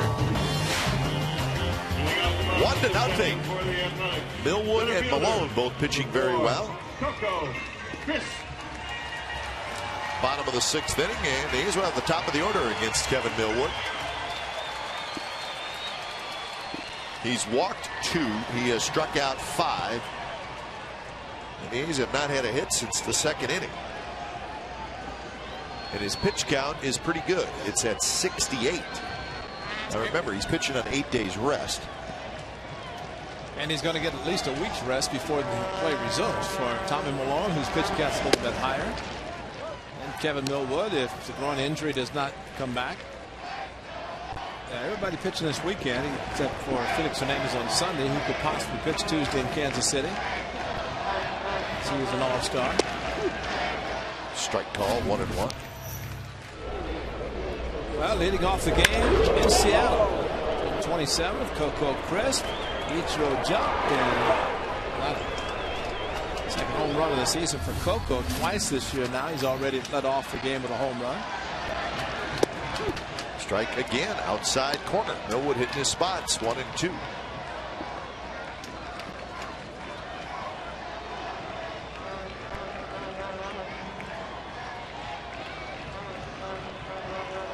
Breaking ball, knocked down by Millwood. He picks it up in front of the mound and guns it to first. So that's out number 1 here in the bottom of the 6th. Softly hit slider, and Millwood, he got a glove on it. Regardless, he was able to knock it down. I don't think it would have been a base hit anyway.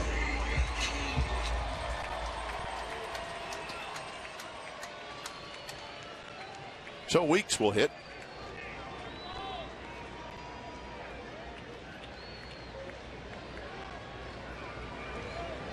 First pitch to Jamal is a high strike. Weeks a fly ball to center field and a fly ball to left field. In that game in Anaheim, Steve Pearce hit a 3-run homer for the Baltimore Orioles. Let's give the Orioles that 3-1 lead. Steve Pearce. What'd you tell us about Steve Pearce? Third home run of the year. It's a few different players. Brian Roberts even. He went back in the deal. Back in the deal. And Jemiah pulling off, and that's a prime example right there. Pitch away, should be driving it to the opposite field, pulling off a little bit, and he's hit 2 fly balls tonight, one to center, one to left field. And Kevin Millwood has yet to get actually the ground ball by Chris, although a line drive knocked down by Millwood, the first ground ball out tonight. So fly ball out, 9 of them through the first 5 innings for this veteran, which means that just like Hector Noesi when the A's were in Seattle, a little bit late because he changed speeds and used different speeds and different pitches. And tonight the A's very similar, not driving the ball, instead getting under too many of them.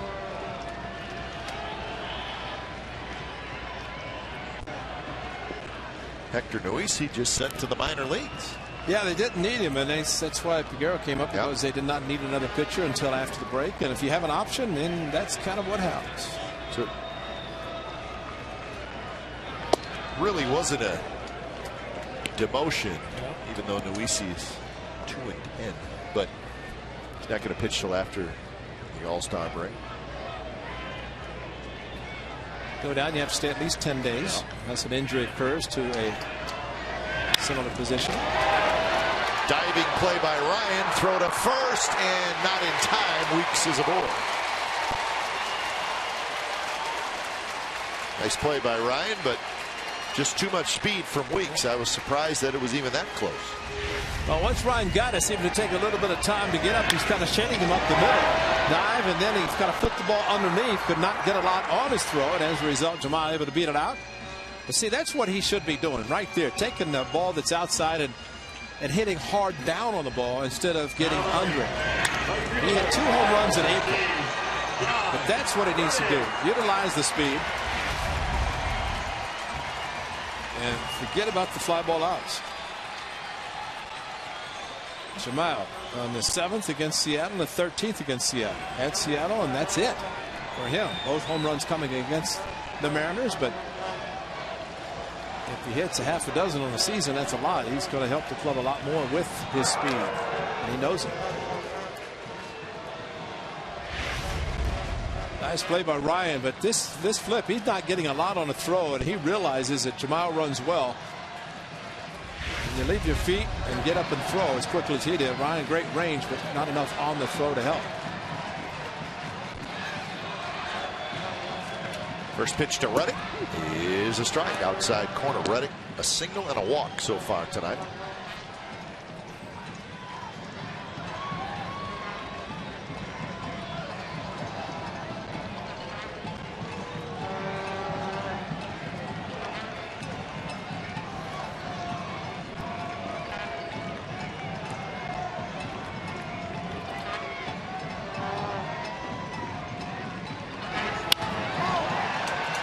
Right center field, and Saunders gets a big jump. He makes the catch, guns it back to first, and Weeks is able to get back. Well, Michael Saunders got a good jump, and he's got those long strides, and he was able to track it down. Well, we talked to you about the barbecue, and here comes the music, which means the annual A's Beer Fest will take place tomorrow from 5 to 7 at the Eastside Club. Enjoy beer from over 30 microbreweries, live music, and much more. Souvenir beer mug and 2 tastings will be available for $10. Additional tastings will be available. Must be 21 or older to purchase the tastings. Admission is free with a game ticket to that night's game tomorrow night against the Mariners. For more information, go to OaklandAthletics.com/beerfest. 5:10 it starts. Okay, what time was our pregame show? 6:30? 6:30. So we got a chance to have some barbecue and brew. Get an hour and 20 minutes. Brew Fest. I'm not saying we would be doing anything. I'm saying we'd talk to the fans. You know who's catch a few laughs. Supposed to be in town? It's Big Hurt Frank Thomas. That's right, I read that. Yeah, and he's got a new beer. I guess Frank Thomas. So Big Hurt Ale. Got to be good. Big Hurt Cerveza. So what are you going to do? Say no? Yeah, right. Frank, your beer's not very good. I mean, you're not going to say that. You're going to try it, and you're going to like it. Be fun to see the Big Hurt. Yeah. He was awesome in 2006. Yes, he was.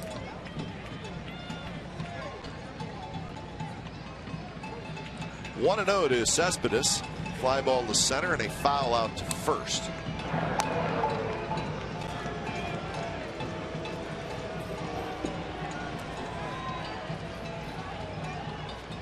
A's with 3 hits in the game. The Mariners with 6. But Millwood has been very good.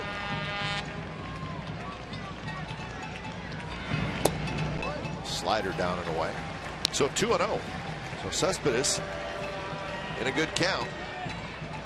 And even though Jamal Weeks has speed and capable of stealing a base, this might be a case where Bob Melvin, with the runner with the green light, put a stop sign on, say maybe you can take a chance and make it a 2-1 game. I'll take the bat out of Cespedes' hand. Let's get a couple of strikes on him. But right now, 2-0 count. You've not given him anything to hit. And he takes a big swing and just gets a piece of it. See, that's a veteran right there. The 2-0 slider, outside corner. Cespedes opening up and fouling the ball back. Watch this ball break. And that's the command that Kevin Millwood has, that he could use any of his pitches. He's had great control. Oh, yeah. Which means that you get a count where you're thinking fastball, and he's going to throw you anything but a fastball. Weeks inches off. Not running. And that one's hit out in front. Millwood picks it up. Underhands to first. And Millwood gets out of it. Weeks is stranded. And we are through 6 from the Coliseum. 1-0 Seattle.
Brett Anderson, a 2-hit shutout at Fenway Park at the age of 21. He becomes the 5th youngest pitcher in Oakland history to toss a shutout, and the youngest since Mike Norris did it on July 4th, 1976 against the Kansas City Royals. Brett Anderson was terrific that night, or that day at Fenway Park, and it was good to see Brett Anderson today. He was on the mound.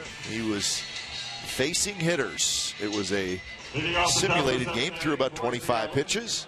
Said he felt great. I'll tell you, the guy that looked sharp also was Dallas Braden, throwing in the bullpen. He was in the bullpen's mind. Kurt Suzuki was catching him. He was throwing some excellent fastballs. Anderson scheduled now to throw another bullpen on Sunday, and then it sounds like maybe head to Arizona. Start with pitching a couple innings. But he looks good. Yes, he does. And he looks good pitching, but how about looking good with as much weight as he's lost? So the slow process of getting back from that major surgery. So it'd be nice to see him this year, but it also makes you look ahead to 2013 and knowing that he should be fully back and ready to go. I think if it's possible, and for both he and Dallas Braden to be able to take the mound in a major league game. Foul tip. Peguero does not agree, but Tim Cheetah said there was a foul tip, so that's a strikeout, and it's number 7 for Malone. But check swing does not look like he swung. Body went through, but somehow Tim Cheetah heard something, and yeah, it looked like it changed direction into the mitt. Watch how this ball starts and then elevates a little bit right there, and a foul tip might have gone too far anyway. Regardless, called by Tim Cheetah. So here's Ackley with 1 out. Career high 7 strikeout for Malone.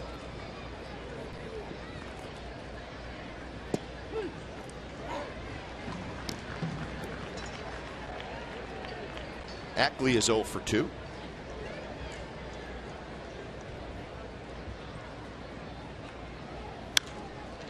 Pops this one foul, so Malone gets ahead in the count.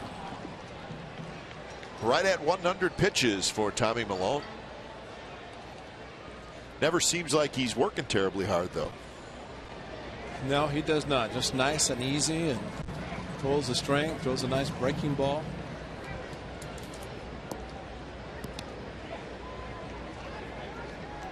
And the nice thing with the lefties facing him tonight, there's a few in the lineup against him, and he's using the fastball inside. He's even throwing a couple of changeups for strikes. 2-2 pitch, a fastball right at the knee, strike 3 called. So make it 8 strikeouts. First time he's got Ackley. Throws him with a fastball. Ackley, tough to guess with 2 strikes, and Ackley looked like he did exactly that. Is clearly a pitch down the middle, definitely not too low.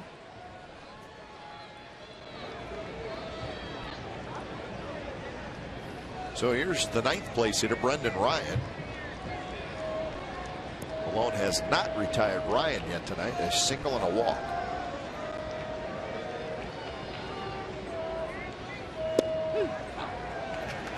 First pitch in for a strike.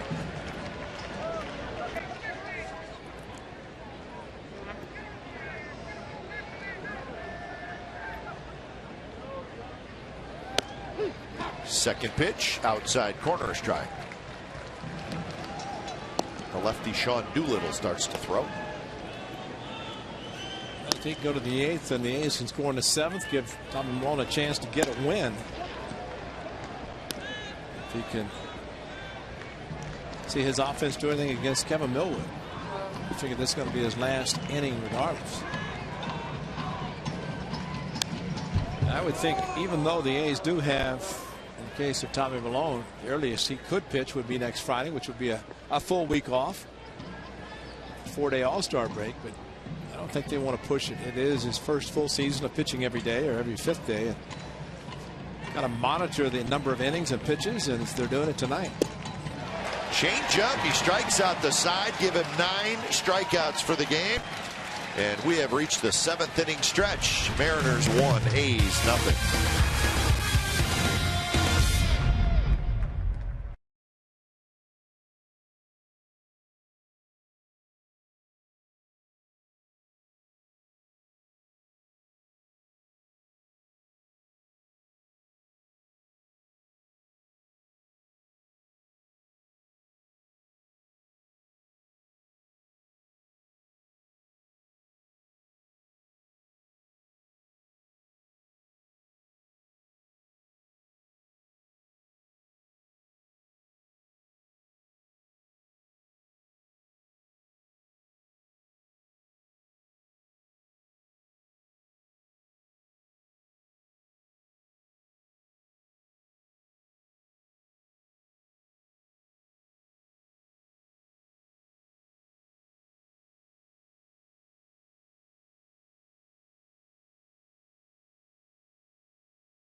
Only run scored in the very first inning. Tommy Milone with a career high 9 strikeouts, but he's trailing 1-0. So it'll be Smith, Moss, Norris against Millwood. 85 pitches for Kevin Millwood. Bullpen is quiet. Big breaking ball first strike, so 2 consecutive breaking balls. 1 walk, 9 strikeouts, 107 pitches. Looks like he could pitch another 10 innings. Changeup, and Smith swings through it. That's amazing. Not seeing the real curveball all night. Features it in the 7th inning. Then he pulls the string on a great changeup, and this is called playing with the hitters. Well, if you can get ahead in the count without throwing a fastball in your first 3 pitches. Breaking ball, strike 3 called on the outside corner. So strikeout number 6 for Millwood. Did not throw him a fastball. All breaking pitches. Seth thought the pitch was coming around the plate. Had the height. Just the question of whether it had the plate. Seth didn't think so.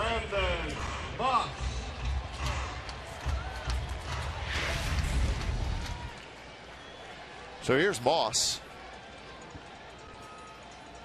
A foul out to left and a strikeout swinging for Moss. Swing and a miss on the fastball. Remember, the A's have won 15 consecutive games with a home run. Tonight they only had 3 hits, not including a home run, trailing 1-0.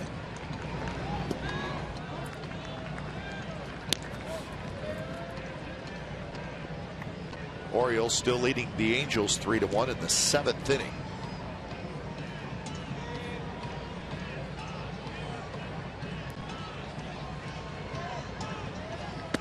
Fastball is outside. White Sox won again. They beat Toronto 4-2. Chicago has won 4 in a row.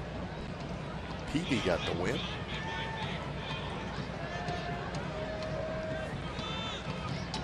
Well, the White Sox, the leader in the AL Central. Swing and a miss, 2-2. In fact, they padded that lead because the Indians lost. Rays 10, Cleveland 3. Good fastball outside corner, but 91 miles per hour, so Millwood has not lost anything.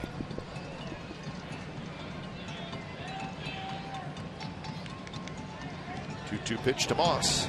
Swing and a miss, struck him out. 92 miles an hour. 7 strikeouts for Millwood. Come to the Coliseum this Sunday, July the 8th for 50s. Turn back the clock day. Plaza outfield tickets are available for only $5, and field level tickets are only $19.55. 2,000 fans will receive a 1955 Oakland Oaks hat presented by Cache Creek Casino Resort. For more information, go to oaklandathletics.com/Oaks. And a coupon code OAKS for these special internet-only ticket offers. Saw the jerseys that Steve Vucinich has for the A's players, and they look great. These 2 teams had to turn back the clock up in the Great Northwest early in the season. And so Vuce contributed to the preparation of that. On Ted Walsh, the equipment manager for the Mariners, worked together and see it again this Sunday.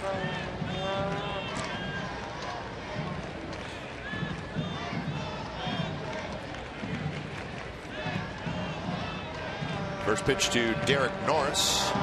Breaking ball. Strike as it kind of hung inside. Tommy Milone struck out the side in his half of the 7th, and Kevin Millwood trying to do it in the bottom half. Infielders getting quite bored in this inning. Popped up.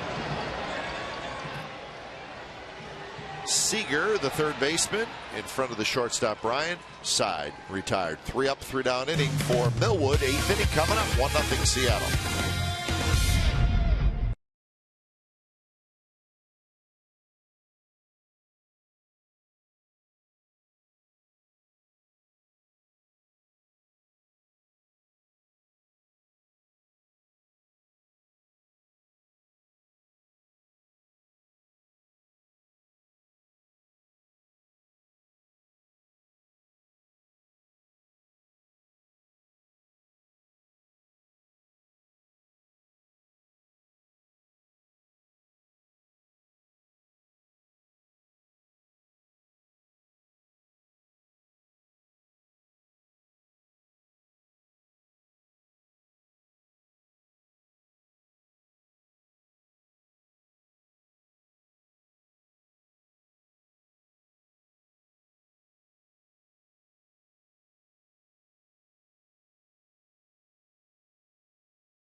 California is brought to you by Chevrolet and their award-winning cars, trucks, and crossovers. And by Jack in the Box. Get the all-American Jack Combo at Jack in the Box. It's a no-nonsense burger with fries and a drink for only $4.99 plus tax at participating stores.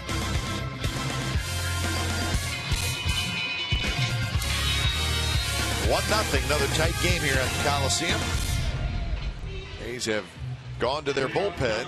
When it's time for change, think Speedy Oil Change and Tune-Up, your oil change, tune-up, and smog expert. So Doolittle comes in, and Tommy Milone, unfortunately, he's either going to get a loss or a no decision.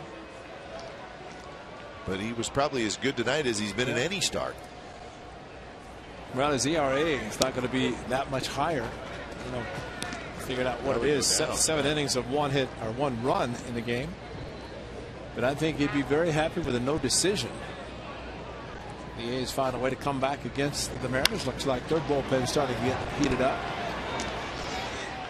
Cespedes, and he makes the catch. So Ichiro flies out. He is 0 for 4. Well, continues to be a great story. Sean Doolittle. It's the bullpen. Kelly, the right-hander, and Furbush, yes, the lefty.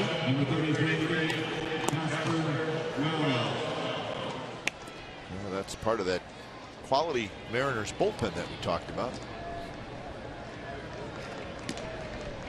Two very good bullpens. Here's Wells. Wells pops it up. Moss is going to come up a little short. Be careful. Well, it looks like his cleats got caught as he started going to slide. And the cleat caught and then stopped it. If he had gone into the slide, he probably at least might have had a better chance to catch it. But watch right there. He kind of stumbled a little bit. And once that happened, probably just trying to make sure he's not hurt. Almost like he, hyperextended right. Oof. Wow. Scary. Scary. Wells shoots on the right field. And Reddick is right there, and that's out number 2. See the Sacramento River Cats. What are these names sound familiar? Sogard, Barton, Taylor, Kaihui, Donaldson, Rosales, Hughes, Godfrey, Figueroa. It's the lineup. You know those guys. Sacramento River Cats. Every one of them have been here this year. Yeah. Just notice that. It's unbelievable. The game they had last night. Is that a PCL game or what? Yeah. The only ones not: Green, Mitchell, Leon, Threets, and Valdez. 17 runs and 29 hits. PCL is crazy, boy. Put up numbers there.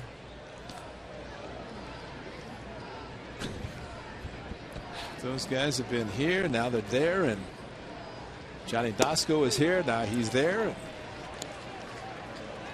Doolittle was there. And he's not going back. I don't think so. Although they probably could have used him last night. Yeah.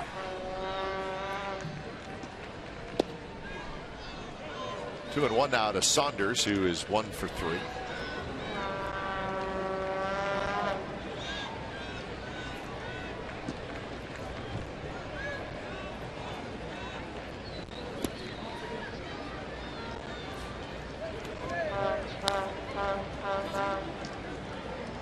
So we'll see if Millwood goes out for the bottom of the 8th inning.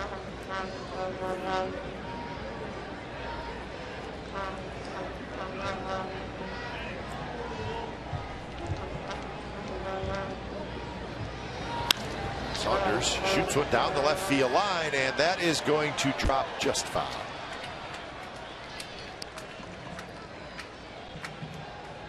Millwood has retired 10 of the last 11. Well, you think the way the bullpen's heating up that one of them's coming in. Yeah, it looks like Furbush has been kind of the 8th inning guy, and Wilhelmsen the closer. So Kelly, the right-hander, also throwing. Vargas to Millwood's right, and we'll see Vargas soon enough. How about tomorrow night against Jared Parker? So that's a pretty good pitching matchup.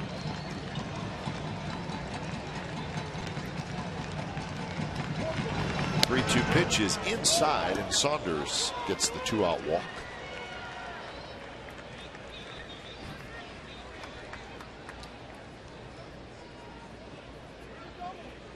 See where the Phillies got Ryan Howard back tonight. Didn't help.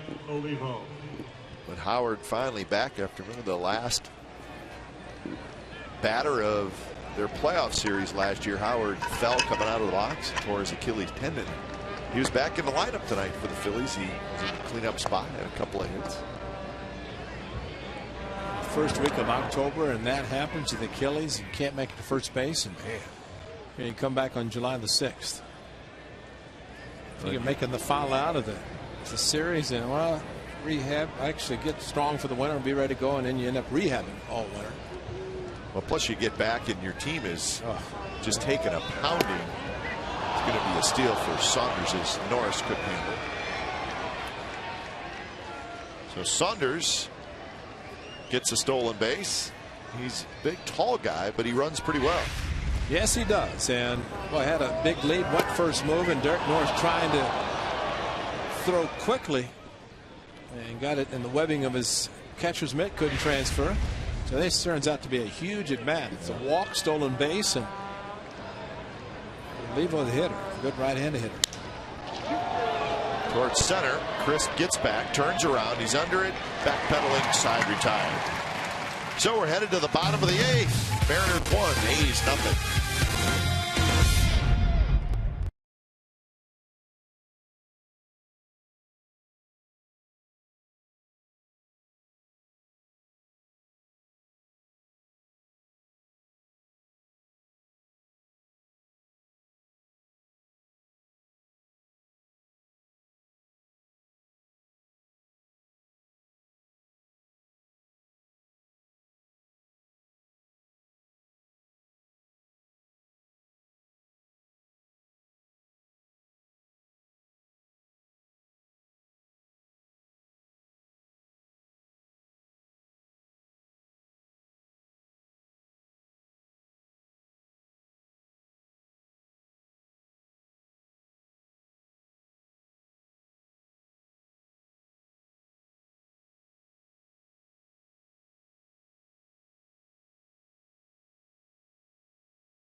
Deck? No way! Game summary brought to you by your local Toyota dealers. 1-6-0 for the Seattle Mariners, 0-3-0 for the A's. A 2-out RBI single by Kyle Seager in the very first inning is the only run in this game. Malone was terrific, career-high 9 strikeouts, but he will not get his 9th win tonight.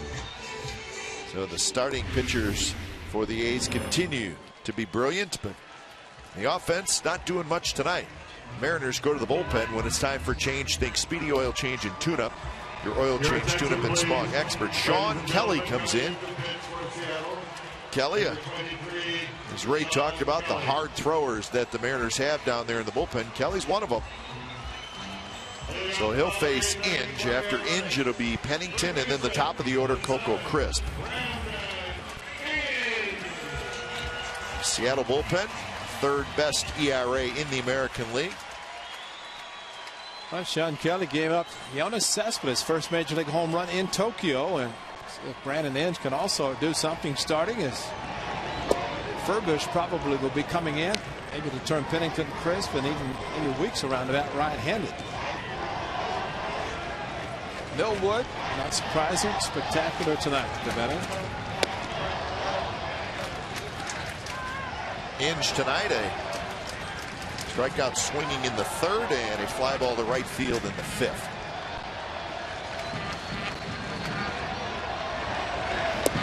Which is low. 2-1.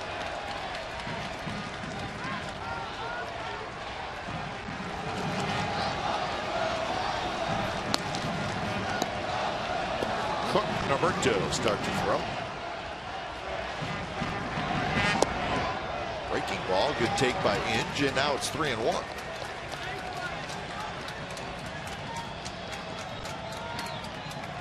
So 3 consecutive switch hitters coming up after Inge.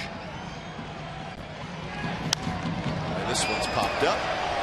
Olivo coming back, and it's going to be into the seats.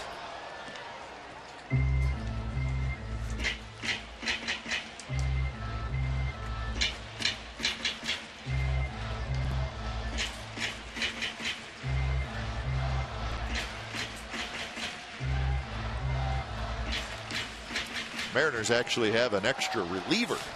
They have 8 relievers.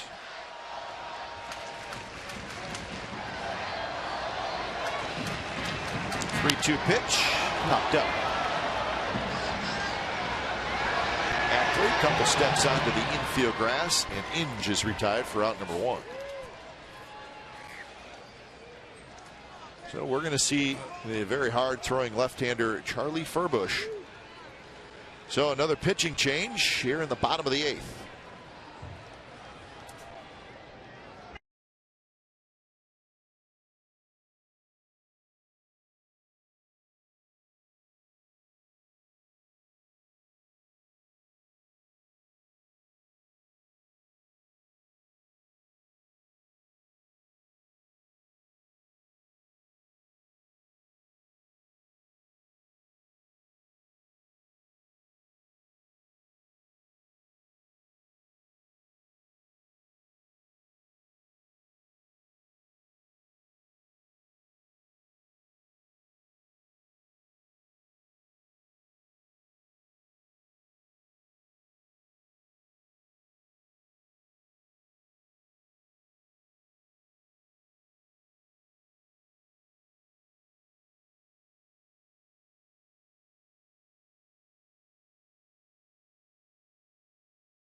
Jason Vargas, the lefty, 7-7 on the year against Jared Parker, the right-hander, 5-3 with a very fine 2.46 ERA. So that's the pitching matchup tomorrow. 6:30. Our coverage starts here on CSN California with A's pregame live, and then the ball game, and then A's postgame live after the game. So 1 out here in the bottom of the 8th inning, and the manager Bob Melvin wants to see a right-handed hitter against Furbush. Furbush, he's good. Not an easy at-bat for anybody. Well, the pitch that really is great for him, he did it to Brandon Inge in Seattle. A hard slider down and in. The righty, similar to the big unit Randy Johnson, who pitched so well for the Mariners many years, Diamondbacks, Yankees. But also the first hitter Furbush faced up in Seattle. He left all fastballs outside, as that first breaking pitch was left outside.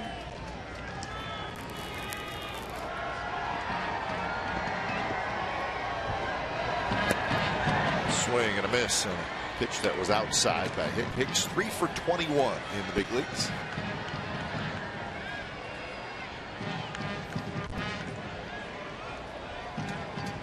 He's made 7 starts this year. Make it 6 starts. Pinch hitting here. There's the nasty slider, and it's in 1-2. How much does his effectiveness have to do with the delivery, Ray? Yeah, because it's a little funky. It is funky and goes across his body. The front foot actually is already pointed towards visiting dugout. And when he throws the ball, he's stepping that direction anyway. And then there was a slider down and in. Foot is That's throwing across your body. That's really whipping across, and it is a little deceiving. It's worked well for him. Finally gave up a run just the other day, but he's been outstanding in this role as the 8th inning. Missing badly there. So 3-2 to Hicks with the top of the order and Coco Crisp waiting in the on-deck circle.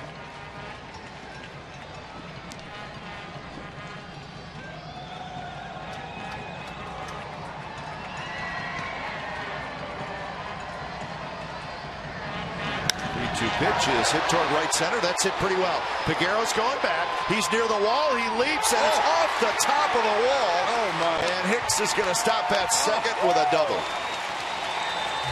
That could. Oh, that might have hit at the top of the wall and come back.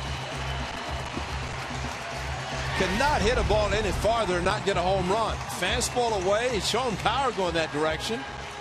Look where this ball hits. As he crushed the fastball away from him, but top of the wall in left field.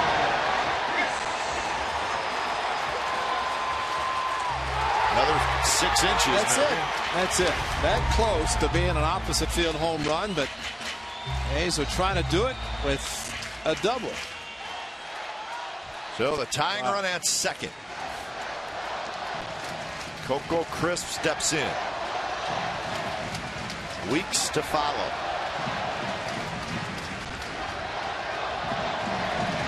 Fastball up and away. They had 2 walks in the 4th inning. Reddick and Smith. It's the only time they've gotten a runner to second base before right now. Until right now. That's a great opportunity late in the game if they can do it.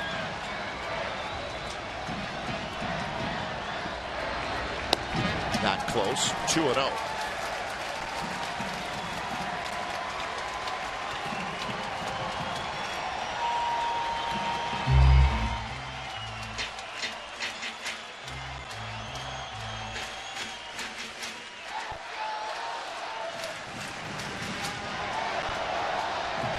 So 2-0 to Coco. Outfield in a couple steps. That one's low. 3-0. Hicks getting far enough off second base at Furbridge for some reason paying a little bit extra attention to him. For what reason, I have no clue. I would not expect Hicks to be running. Ackley doing a good job staying close to second, figuring that if Coco does hit the ball, he'll pull it. Not underestimate the ability of Coco to hit from the right side. That one in first try.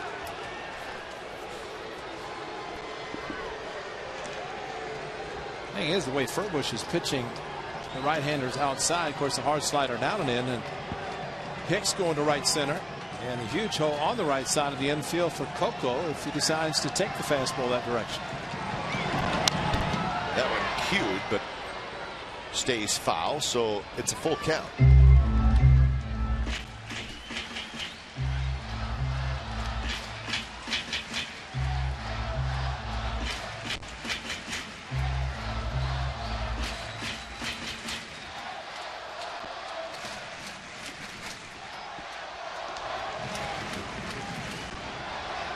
There's the alternate go jersey. Found one. 3-2 pitch. Popped out right field. Peguero. He's got it. So Furbush comes back after being down 3-0 in the count. He gets Coco Crisp to hit a fly ball. So 2 outs here in the bottom of the 8th. In-depth sports news for the Bay Area fan. Go deep with Sportsnet Central. It's brought to you by Hyundai. Tonight at 10:30, and it's on Comcast Sportsnet Bay Area. Highlights from the A's Mariners game here at the Coliseum. Warriors sign one of their draft picks. Quest for gold, Terry Walsh. It starts a 3-week series about Olympic athletes. Minnie Bach, John Henry Smith will host Sportsnet Central tonight.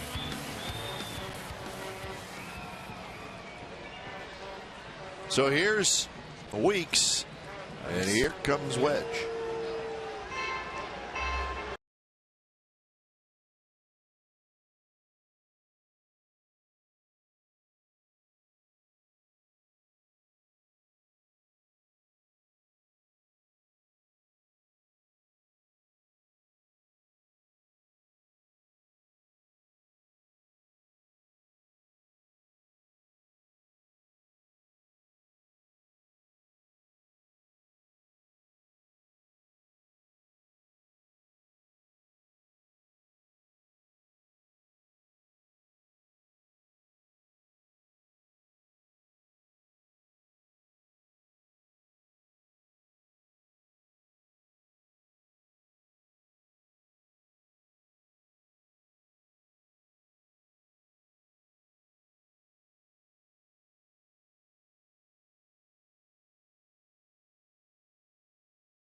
of the Oakland Athletics and may not be reproduced or retransmitted in any form, and the accounts and descriptions of this game may not be disseminated without the express written consent of Athletics Investment Group, LLC.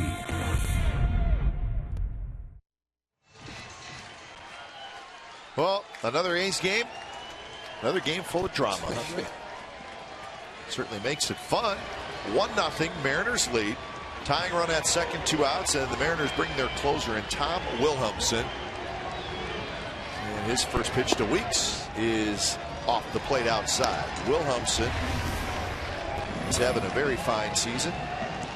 52 strikeouts in 43 innings. The guy started this season as a setup in the setup role with Brandon League as a closer, but he's taken over as a closer for Eric Wedge, Carl Willis. And he has been busy, Ray. You saw this is his 39th appearance, and this is the Mariners' 85th game. So he has been busy. But it's interesting, Seager and Oliva went out to talk to Furbush as Josh Reddick, the left-hand in the on-deck circle, and first base was open, almost like they were thinking about being careful Jamal Weeks with a lefty on lefty, but instead Eric Wedge maybe ordered the conversation to get Wilhelmsen some more time. He has been brought in to try to get a 4-out save. Well, you see the miles per hour. He throws hard at 95. He's got a big overhand curveball. And two-seamer with a lot of movement, as Jamal Weeks just saw. The same type of base hit, hit the ball on the line or a ground ball and score Hicks and tie the game. That one up the middle, center field, a base hit. Here comes Saunders. His throw is going to be way late, and the A's have tied it here in the bottom of the 8th inning.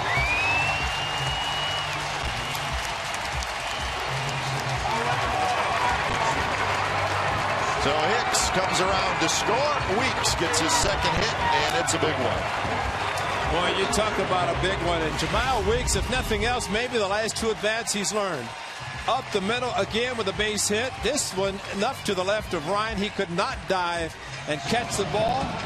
Ryan playing more to conventional shortstop and maybe given that space as Hicks on contact taking off. And there's your tie game. So Ryan Cook heating up. Now Jamal steal it back and score 2.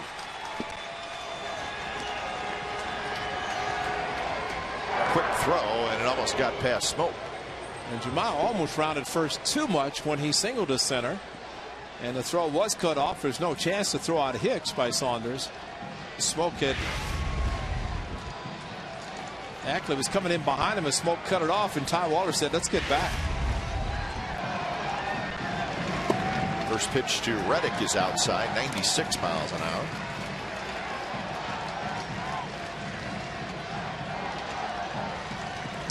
Well, there's your no decision for Tommy Milone. Deserving. And for Kevin Millwood. They would get a decision. Millwood had a chance to get the win.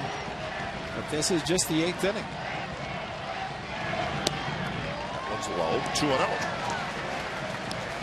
That was the Tuesday night game against the Red Sox. All that happened in the 8th inning. The A's won in the 9th.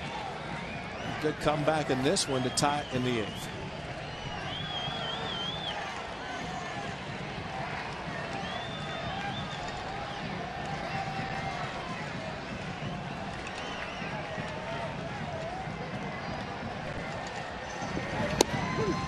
Pitch is a strike from Wilhelmsen.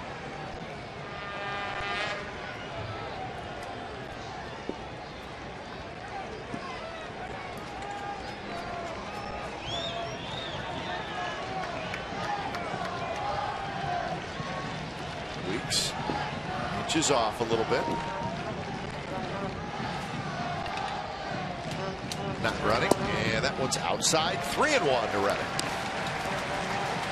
I thought Kevin Millwood in the 4th inning, he walked Reddick and Smith almost as if he didn't want to pitch to him, figuring he had certain batters in the lineup, and especially Smith, a 4-pitch walk, and he struck out Moss on 3 pitches. And that pitch to Reddick, almost like he didn't want to give in to him.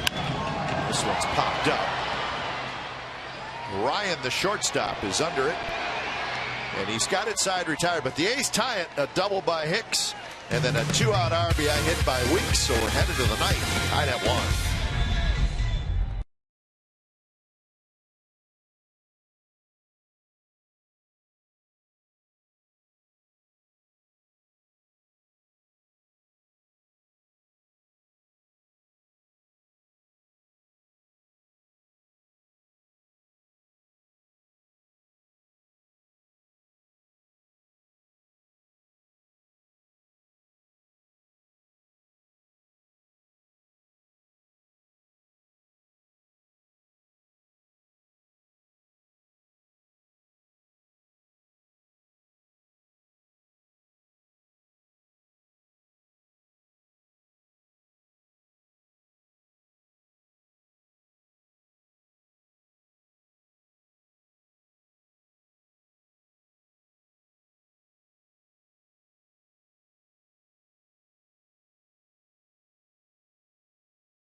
How about Casper Wells? As this ball headed almost against the wall, but Wells banged against the wall as he robbed Brandon Moss of extra bases, trying to go opposite field, but Wells, an outstanding play as the ball kept sinking away from him, slicing away from him, but brought it down, and that's our Home Depot doing more on defense. Sometimes we have to give it to the opposition, and I think that warranted right there that Casper Wells is the recipient of that award and a great catch. When it's time for change, think Speedy Oil Change and Tune-Up. It's your oil change, tune-up, and smog expert. So Ryan Cook comes in. So Cook here in the ninth.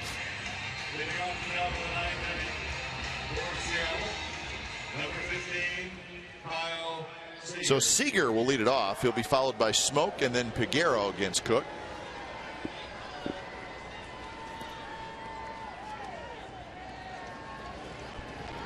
So Cook trying to get the A's back in the dugout for the bottom of the ninth with the score tied at 1. As he throws a ball high to Seager. Hicks stays in the game to play shortstop. And he gets the big pinch hit, scores the tying run. Seager goes after a high fastball, inch into foul territory, and that's out number 1. Well, you like to see the aggressiveness, especially on a pitch. It's a little difficult to catch up to, and that's the all-star Ryan Cook. And what a job the pen has done. Pitching overall has been spectacular. The bullpen second best with a 288 earned run average, and give it to, as Renee Latchman called him, the best pitching coach in baseball, Curt Cy Young. He's done a great job, and we talked about all the hitters hitting against the Red Sox, the former Red Sox players. Well, Curt Young was a Red Sox pitching coach last year. So nice series for Curt as well, as the A's have won 5 of 6 against the Red Sox this year. So that's good. So 0-1 to Smoke, who has struck out twice and hit a fly ball in the left field. He does have good power with 11 home runs, but hitting just .203. That one inside corner, 0-2.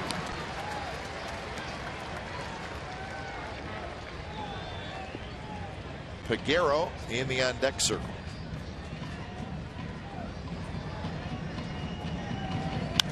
Smoke pops a foul back. Mike Trout has just homered for the Angels to make it a 3-2 game. Orioles still leading in the bottom of the 8th inning, but Angels are trying to tie that baby up down in Anaheim.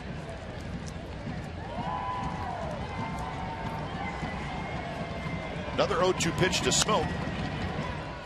Hits it foul just past the Mariners dugout. The Rangers have lost. They lost their 5th consecutive game.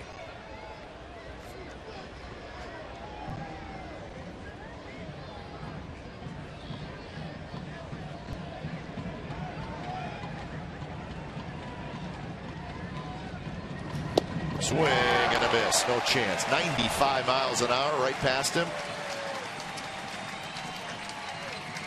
Time now for the AT&T Uverse reverse replay, and the lefty Tommy Milone was outstanding. A career best 9 strikeouts. There's a foul tip to Peguero. Fastball located outside corner to Ackley, and with a changeup, spectacular Ryan. So Tommy Milone, definitely an outstanding performance. No win for him tonight, but he'll finish the first half pre-All-Star break with 8 wins, and a great performance tonight, giving up just 1 run in the first inning.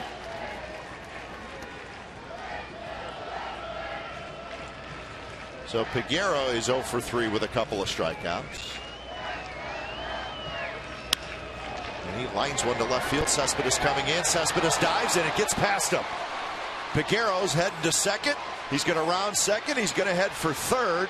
And the throw is late, and Peguero has a triple.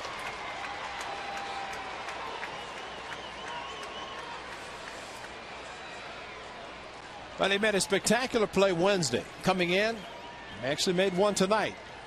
But there are times you settle back if you don't have a chance to make it, and you have to leave your feet. You give the single, and a late swing, a big swing by Peguero. This ball sinking, line drive. Cespedes, when he had to leave his feet, that's time right there to take it on a 1 hop 2 outs. He's at first base. Might take a couple of hits to score him, but surprisingly, as he got up, he looked back. And he knew that Peguero was going to be running. He's going to get at least 2 and was able to go all the way to third. So that's the go-ahead run, and here's Ackley.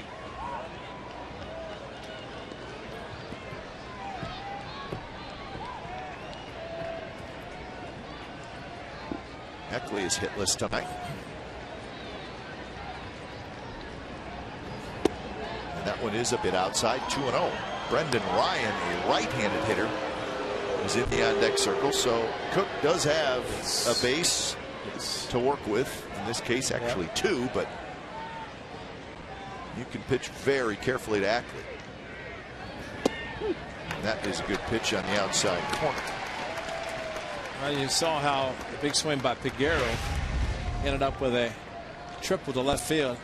That pitch, more of a pitcher's pitch, but also for a hitter to go to the opposite field if he decides to do it. Ackley bounces one. Hicks charges, throws to first in time. So Cook gets the big out, and we are headed to the bottom of the 9th inning. A's looking for a hero, Cespedes, to lead it off.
So bottom of the 9th here at the Coliseum. It's a 1-1 game.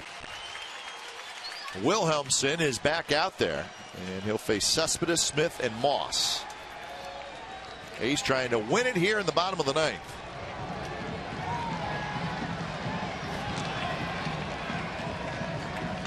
Wilhelmsen faced Weeks and Reddick in that 8th inning. Of course, gave up the tying hit to Weeks.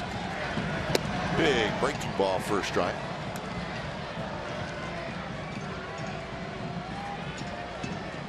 Cespedes is 0 for 3.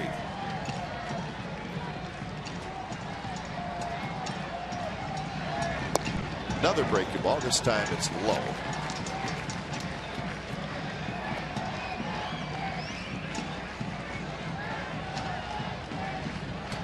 So Kelly, Furbush, and now Wilhelmsen. That almost hit him.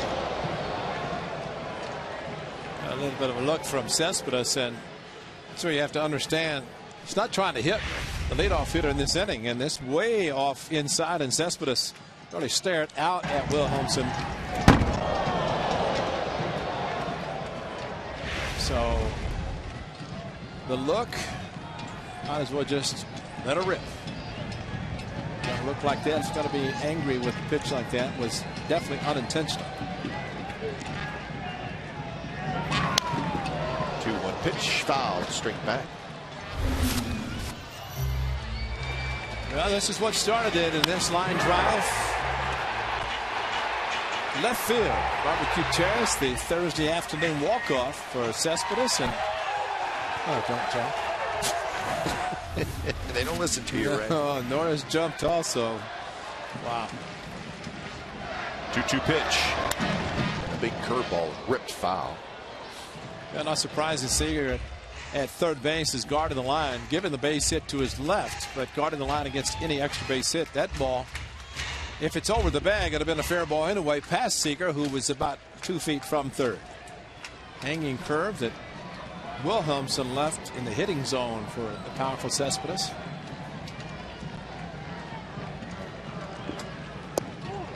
Cespedes holds up. Yes, he does. So 3-2. A lot of body, but a strong keeping the bat back, and he did not. He did not swing exactly. So Sheila said, "I'll let you make the call, Mr. Wilkie, not me." Payoff pitch, and Cespedes is just able to get a piece of it, barely. That's all you need. Well, and it's all you need, but you just had an idea that he was not going to get a fastball, got the curveball, and somehow able to extend far enough as Oliva was reaching to catch the ball that was not a strike, but unfortunately there was no swing and miss.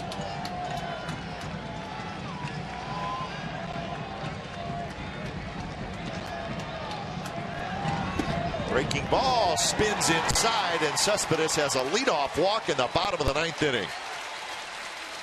That's a great at bat, a tremendous at bat for Cespedes. Fell behind. Wilhelmsen back-to-back curveballs. This one backed up. It did not break down, and Cespedes took it. Olivo tried to frame it, bring it into the strike zone. So here's Seth Smith. A's trying to win their 5th in a row and even their record at 42-42.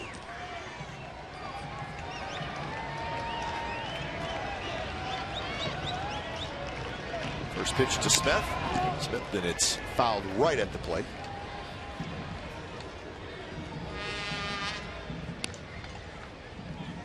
Smith is 1 for 2, a single, a walk, and a strikeout. Moss will be next.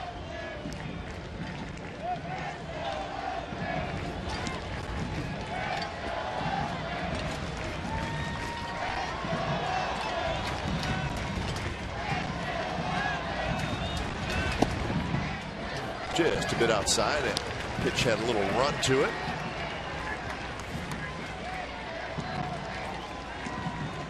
Balfour loosening up for the A's. The Mariners bullpen is quiet.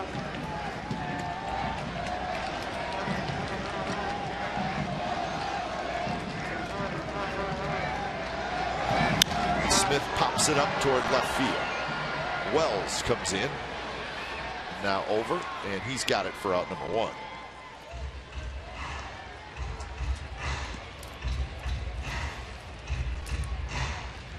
So here comes Brandon Moss. Maybe he's our hero for tonight. Now batting, first baseman, number 37, Brandon Moss.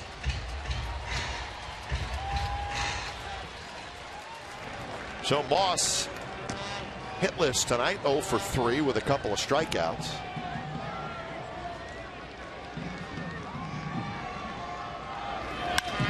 He hits one toward left field. Again, playable for Wells. Now he circles around it, and he's got it, and that's out number 2.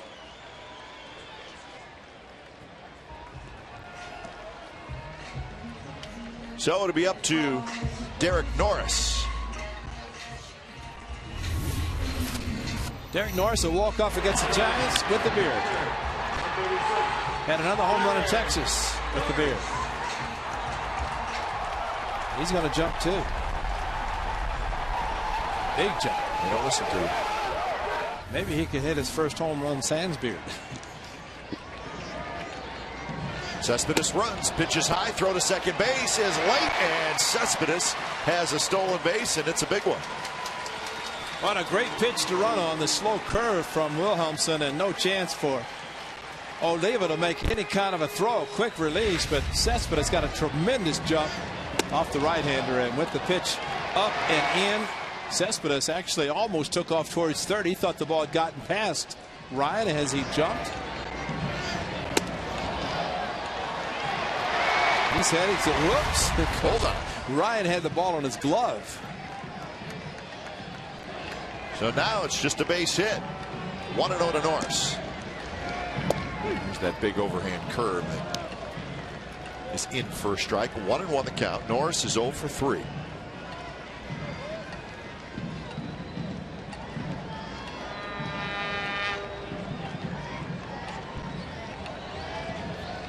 One pitch. Another curve. This one's low. They're staying with the curveball, and if he can hang one, and Norris could. I mean, you'd think he might be looking for it after getting 3 in a row.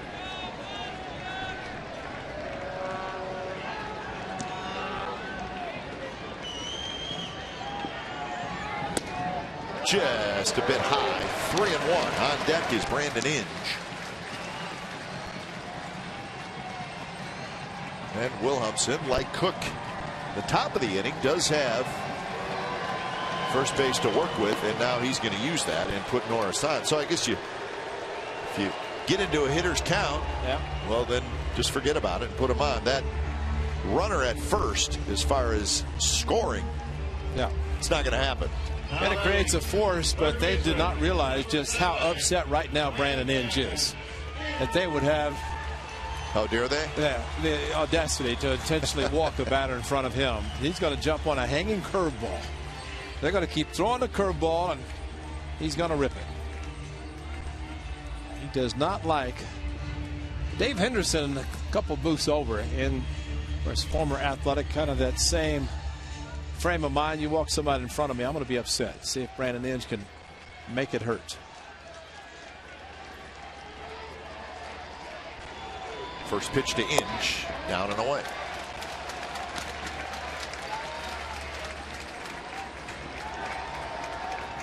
Whatever happens in this game, Ray, you got to think about Wilhelmsen. This is 27 pitches. Now, is he available for tomorrow? Probably not. Fastball, good pitch there in the inside corner.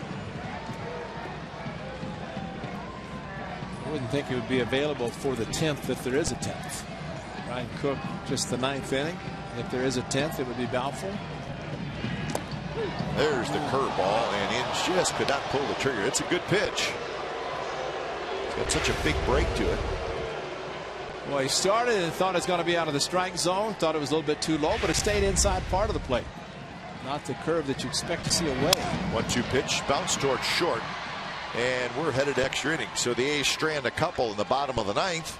We're going to the 10th. It's a 1-1 game.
Day.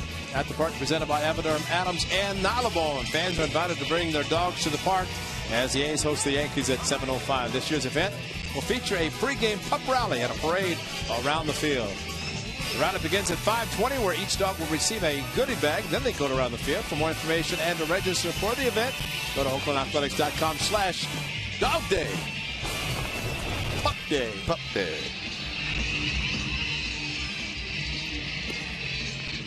So 10th inning. All kinds of pitching again tonight. And when it's time for a change, think Speedy Oil Change and Tune-Up. Your oil change, tune-up, and smog experts as Grant Balfour comes in. He's the third reliever used by Bob Melvin. Doolittle, Cook, and now Balfour. He's a workhorse. 41st appearance.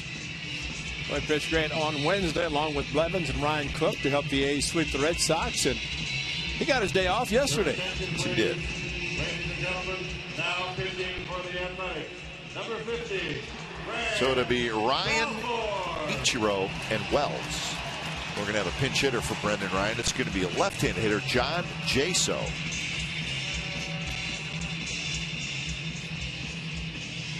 So Jaso to hit for Ryan here in the 10th. Number 27, John Jaso, batting for Ryan. Jaso coming over in trade from the Rays in the offseason. Got to look out for the first fastball, first pitch. He is a good fastball hitter, especially with the first offering. He led off for Joe Madden with the Tampa Bay Rays. Catcher leading off. 280, 3 homers, 21 RBIs. So Brendan Ryan is done for the night. Jaso, big swing, fouled it straight back. That game in Anaheim is in the bottom of the 9th inning with the Orioles leading the Angels 3-2.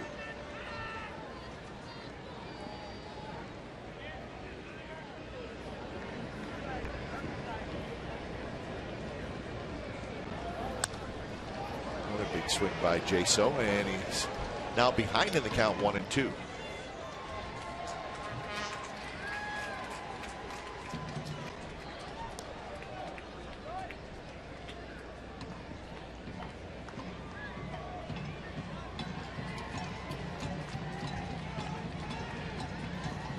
Balfour kicks, and the 1-2 pitch is a breaking ball that not close. 2-2. The Mariners have 7 hits and they have stranded 7. The A's have 5 hits and they have stranded 7.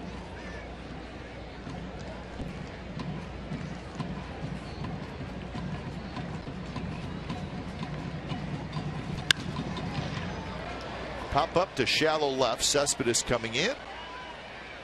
And he's got it for out number 1. So Jaso, the pinch hitter, is retired. Join us tomorrow. It'll be game 2 of this 3-game series. Vargas, the lefty, Parker, the righty. Our coverage starts here on Comcast Sportsnet California at 6:30 with A's pregame live. Remember, complete A's coverage every night on Sportsnet Central and CSNCalifornia.com. So we'll be right back here tomorrow night with game 2 of the series.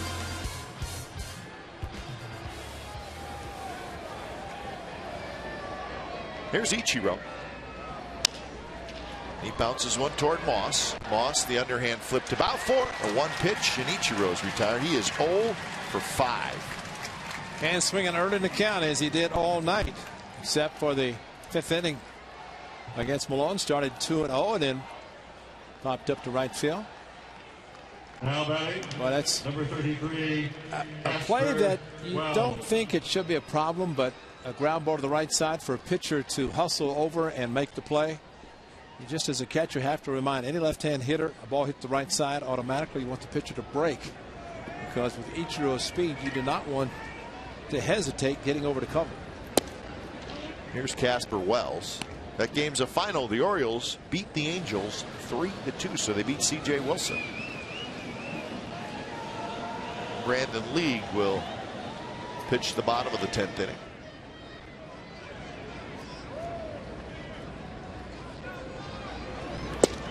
Good breaking ball there, 1-1.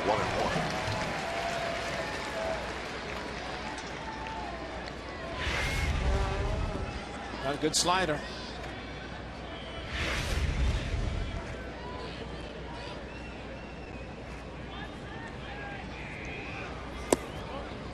Wells is 1 for 4. Saunders would be next if Wells were to get aboard. At the bottom of the 10th inning, it'll be Hicks, Crisp, and Weeks.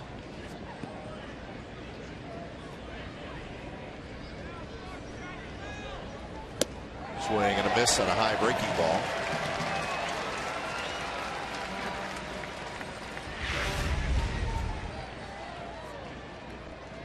Well, he's thinking one thing, could not catch up to the pitch. And Grant Balfour, so many different pitches he can use coming out of the bullpen.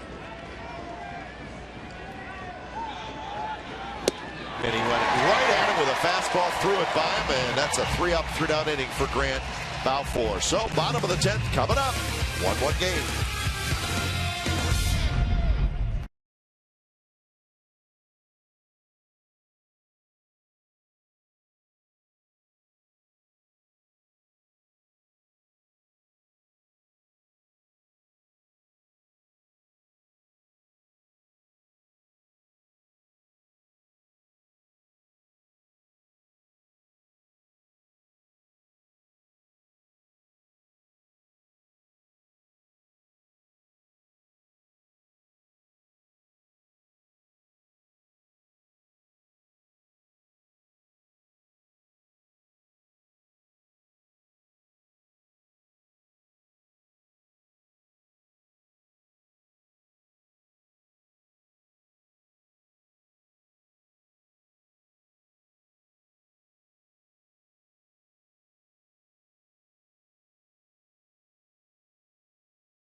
Join us tonight. A's postgame live for the 18th. It'll be a special presentation of all 4 of us broadcasters, Korak, Cotroneo, Fosse, and Kuiper. We get together and have an unscripted roundtable discussion about tonight's game. We're going to call it the A-Team, and it's only on A's postgame live right here on Comcast Sportsnet California. That's coming up after the game. So bottom of the 10th inning. New pitcher for the Seattle Mariners. When it's time for a change, think Speedy Oil Change and Tune-Up. Your oil change, tune-up, and smog experts. It's Brandon League.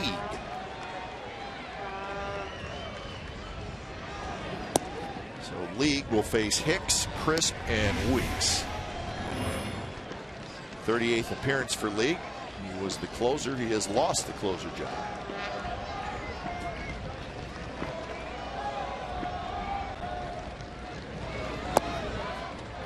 He's one of those guys who has good stuff, but he also can be a little wild. Munenori Kawasaki takes over at shortstop. 3-0 to Hicks. I think the description of Kawasaki is what we saw. He makes coffee nervous. Which is hard to do. He's got some energy, man. It's fun to watch him. He's all over the place. Meanwhile, Brandon Hicks, big hit in the 8th inning.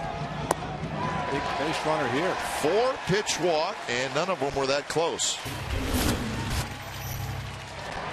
Well, this is after Furbush fell behind from a 3-2 fastball and off the right center field wall, as close as you could ever get to hitting a home run and getting a double. But he did score the tying run thanks to Jamal Weeks' base hit with 2 outs.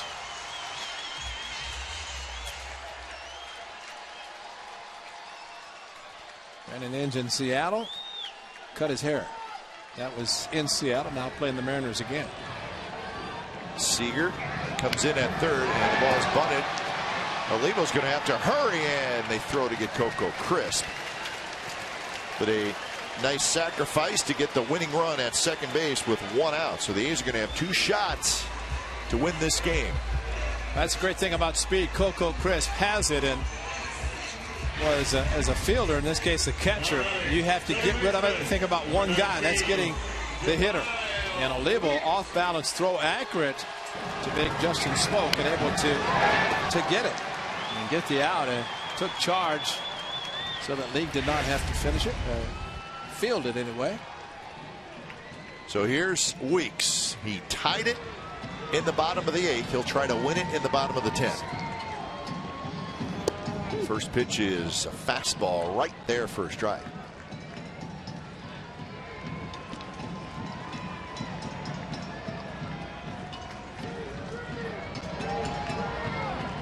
Weeks is 2 for 4 in the game.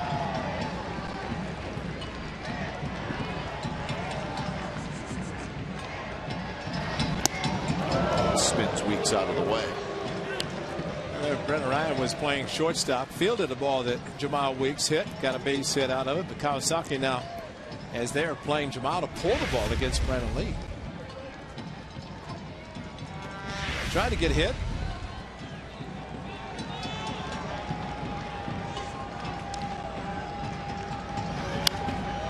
And a fastball, and he had a good swing.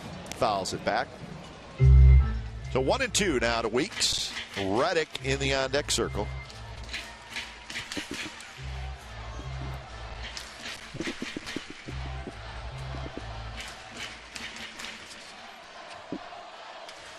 Again, another one of those situations. Not here with League ahead in the count, but you do have first base open.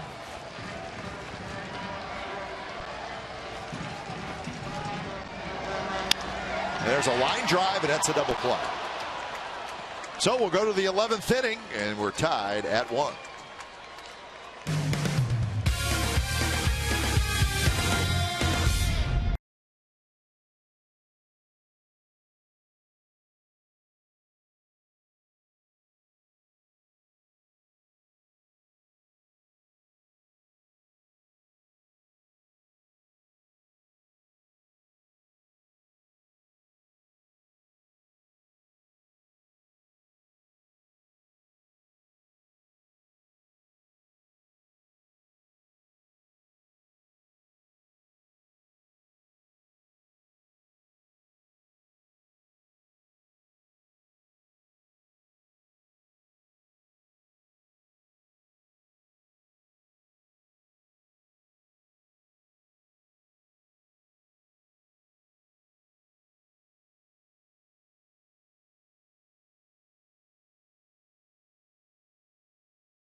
League's top players don't miss the action this Tuesday, July the 10th at 4:30 p.m. Games in Kansas City, Kauffman Stadium, and should be nice and toasty there. He'll be there.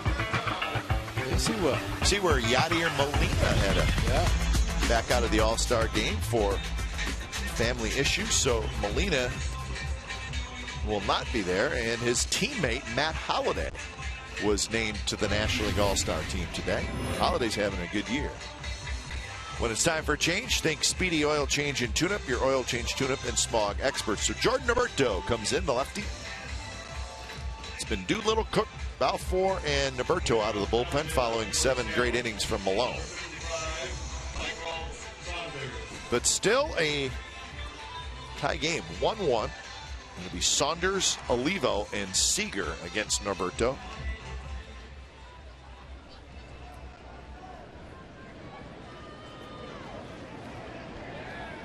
neither team doing a lot of scoring tonight. And these are the two lowest scoring teams in the American League. Mariners are 13th and the A's are last. There's a strike. 1-1 the count to Saunders. Saunders 1 for 3 with a single and a walk. Who's last? The A's. Doesn't seem like it. Sure doesn't. Of course, that's what great pitching will do for you. Mariners have scored 329 runs. The A's have scored 313. But the A's lead the American League in pitching. So that kind of evens things up.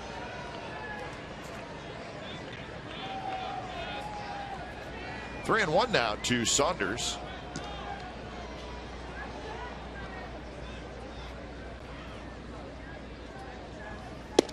That one is down around the knees. That's a good pitch on 3-1. It's an unhittable pitch, especially on 3-1. You figure a hitter's looking for something to pull.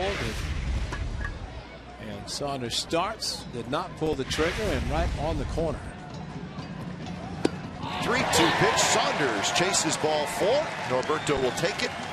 And that is strikeout number 12 for A's pitching tonight. Almost looked like a swing out of frustration that he took the 3-1, which was a pitcher's pitch, and looking for some patience here, doesn't get it. As Norberto goes up the ladder, probably unintentionally, but the good fastball, Saunders could not catch up to the good hitter. So 1 out for Miguel Olivo. Anytime you see an extra inning where guys try to come out of their shoes and be the special guy to do something, but it's just as easy to get some base runners and get a base hit and score a run.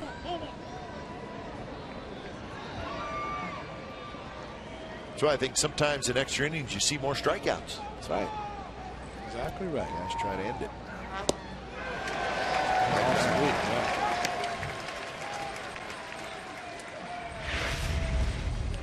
Pulled the string, and a great job of doing it to a power hitter in Miguel Olivo, former athletic catcher, assistant. And on 3 pitches, Olivo, no chance. Well, the back-to-back changeups and excellent pitches thrown by Norberto, and after Saunders blew him away with a good fastball up in the zone, Norberto getting back to the form that he had prior to going on the disabled list. A little shoulder ailment. And great changeup. Elevated with the fastball, changeup down low. So here's Seager. Seager's got a couple of hits tonight.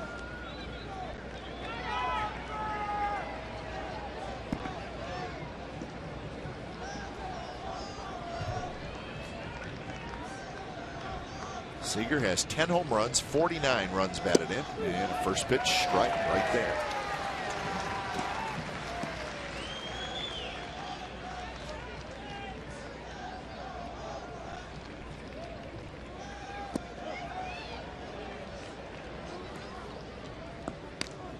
Smoke is the on-deck hitter.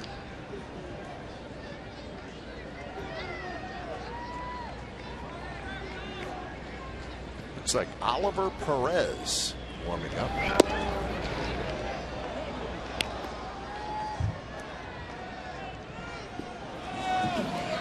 Yes, it is.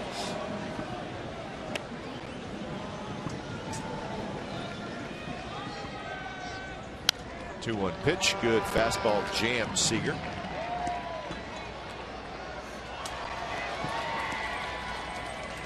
Very tempted here to throw something with a break to it. But you miss, then you have to come back with a fastball. And since Norberto has the ability to throw the good fastball, whether down at the knees or elevate, the pitch to come back with. Fastball out over the plate. Seager stays alive. All the games are final now in both leagues. You say that a lot. Yeah. Since we're out on the West Coast, that is something that is common. It's amazing, isn't it? It was the Angels game and then a couple of National League West Coast games, and that's it. Stomper, he's tired. 3-2 pitch. Another foul ball by Seager.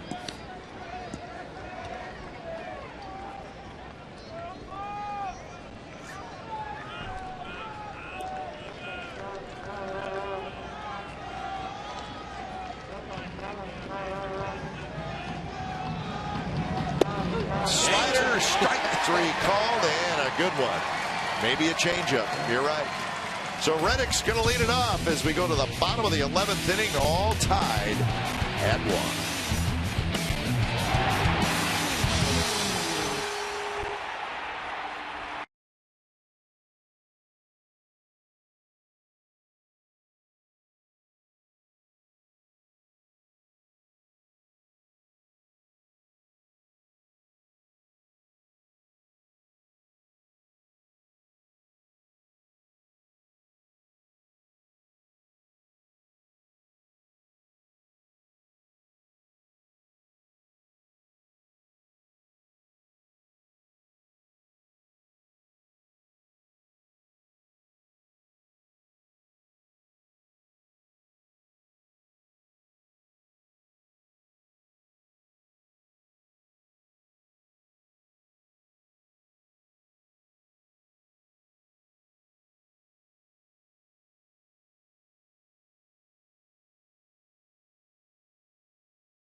Hyundai, and it's coming up tonight at 10:30, and it's going to be at Comcast Sportsnet Bay Area.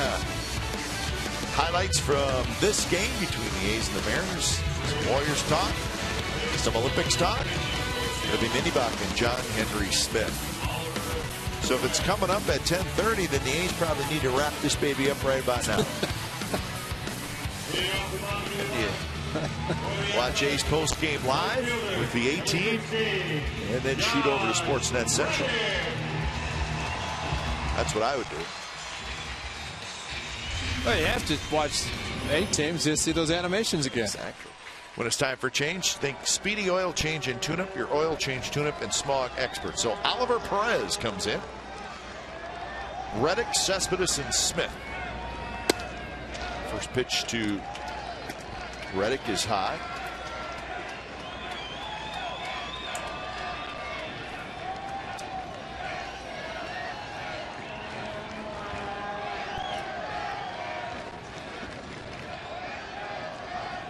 Reddick takes it in for a strike.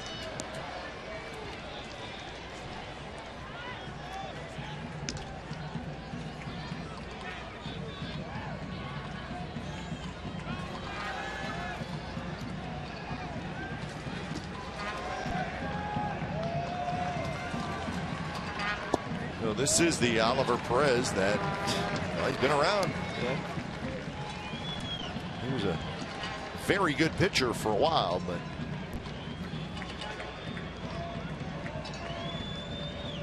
now 30 years old in his 9th year in the big leagues.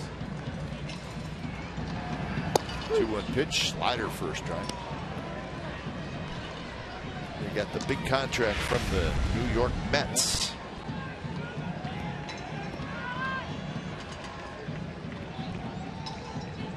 We just have to figure out his delivery. Looks to second base, then comes set, then a slinger drops down. Little flip job, left field, and that's a base hit. So Reddick just reached for it, and the A's again have the leadoff man on, as they did in the 10th inning. They're got it going again here in the 11th. Threw his bat and hit the ball just like Ichiro does. Maybe he's taking some tips from the Mariners leadoff hitter. Exmo, flip it. Now batting, Gosh, left fielder, number 52. oh, when you're good, those balls fall in. And that one did. So here's Cespedes.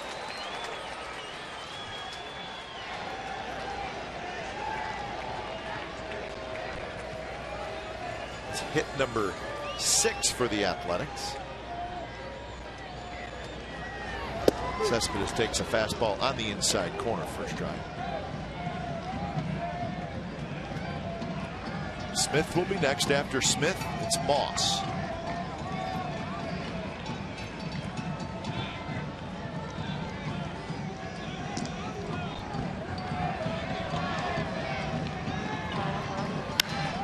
High fly ball toward the line and right. Peguero, he's got it. And Cespedes is retired for out number 1.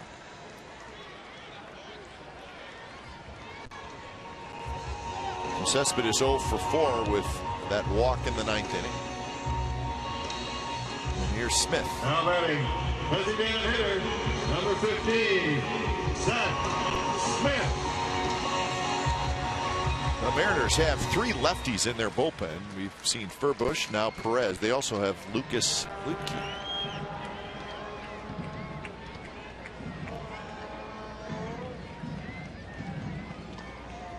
First pitch to Seth Smith is down and away. Well, you would figure that it sets up perfect for Perez to face the lefties in the A's lineup. Sometimes that doesn't always work. As Santiago, the game that he pitched against the A's, that he gave up the home run, got the lefties out, couldn't get the righties out. So maybe that will hold true tonight for Perez against the lefties and not have success against them. Reddick already with a bloop single to left field. After Smith, the first righty is Norris, so back-to-back lefties.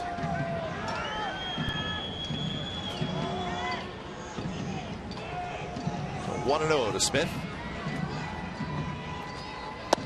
2-0 to Smith.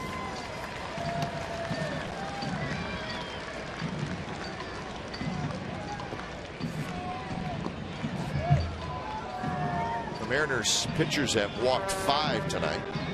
They have struck out 7.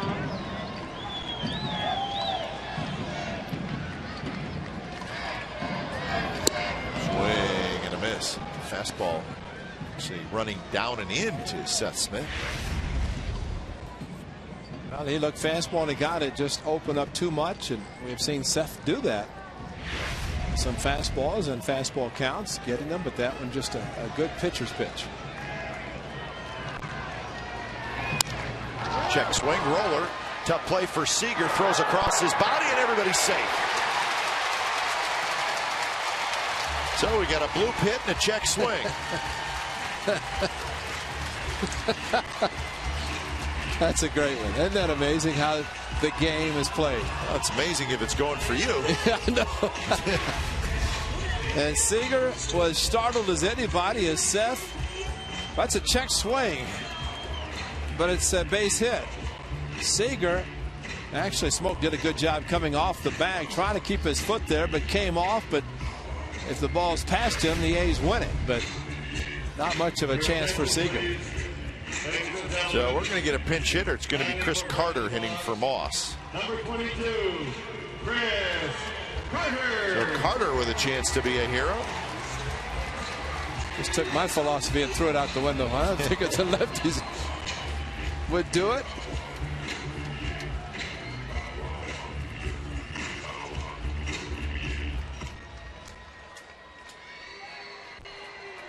So with that, we're going to get a pitch change. So we'll be back.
Moss.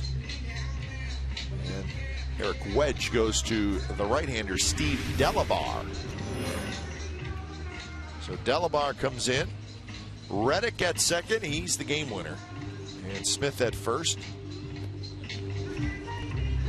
So Reddick with a bloop hit, and then Smith with a check swing roller for an infield hit. But Delabar, we know one thing, he throws hard. Oh, that Cespedes hit off him to right center up over the batter's eye. Second game of the season here at the Coliseum anyway. So two lefties got hits against the left-hander. Can the pinch hitter Chris Carter do it against the right-hander?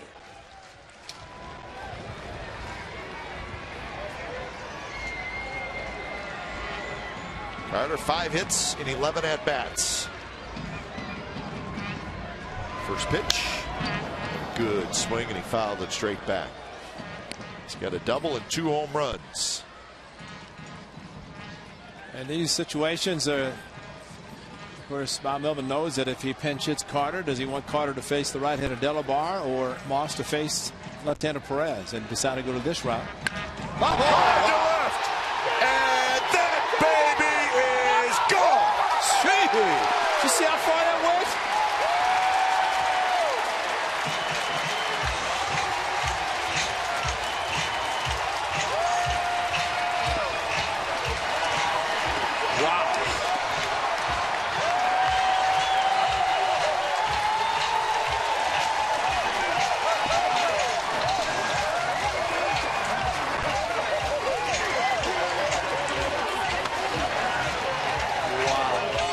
So Chris Carter with an absolute missile shot. And it is a walk-off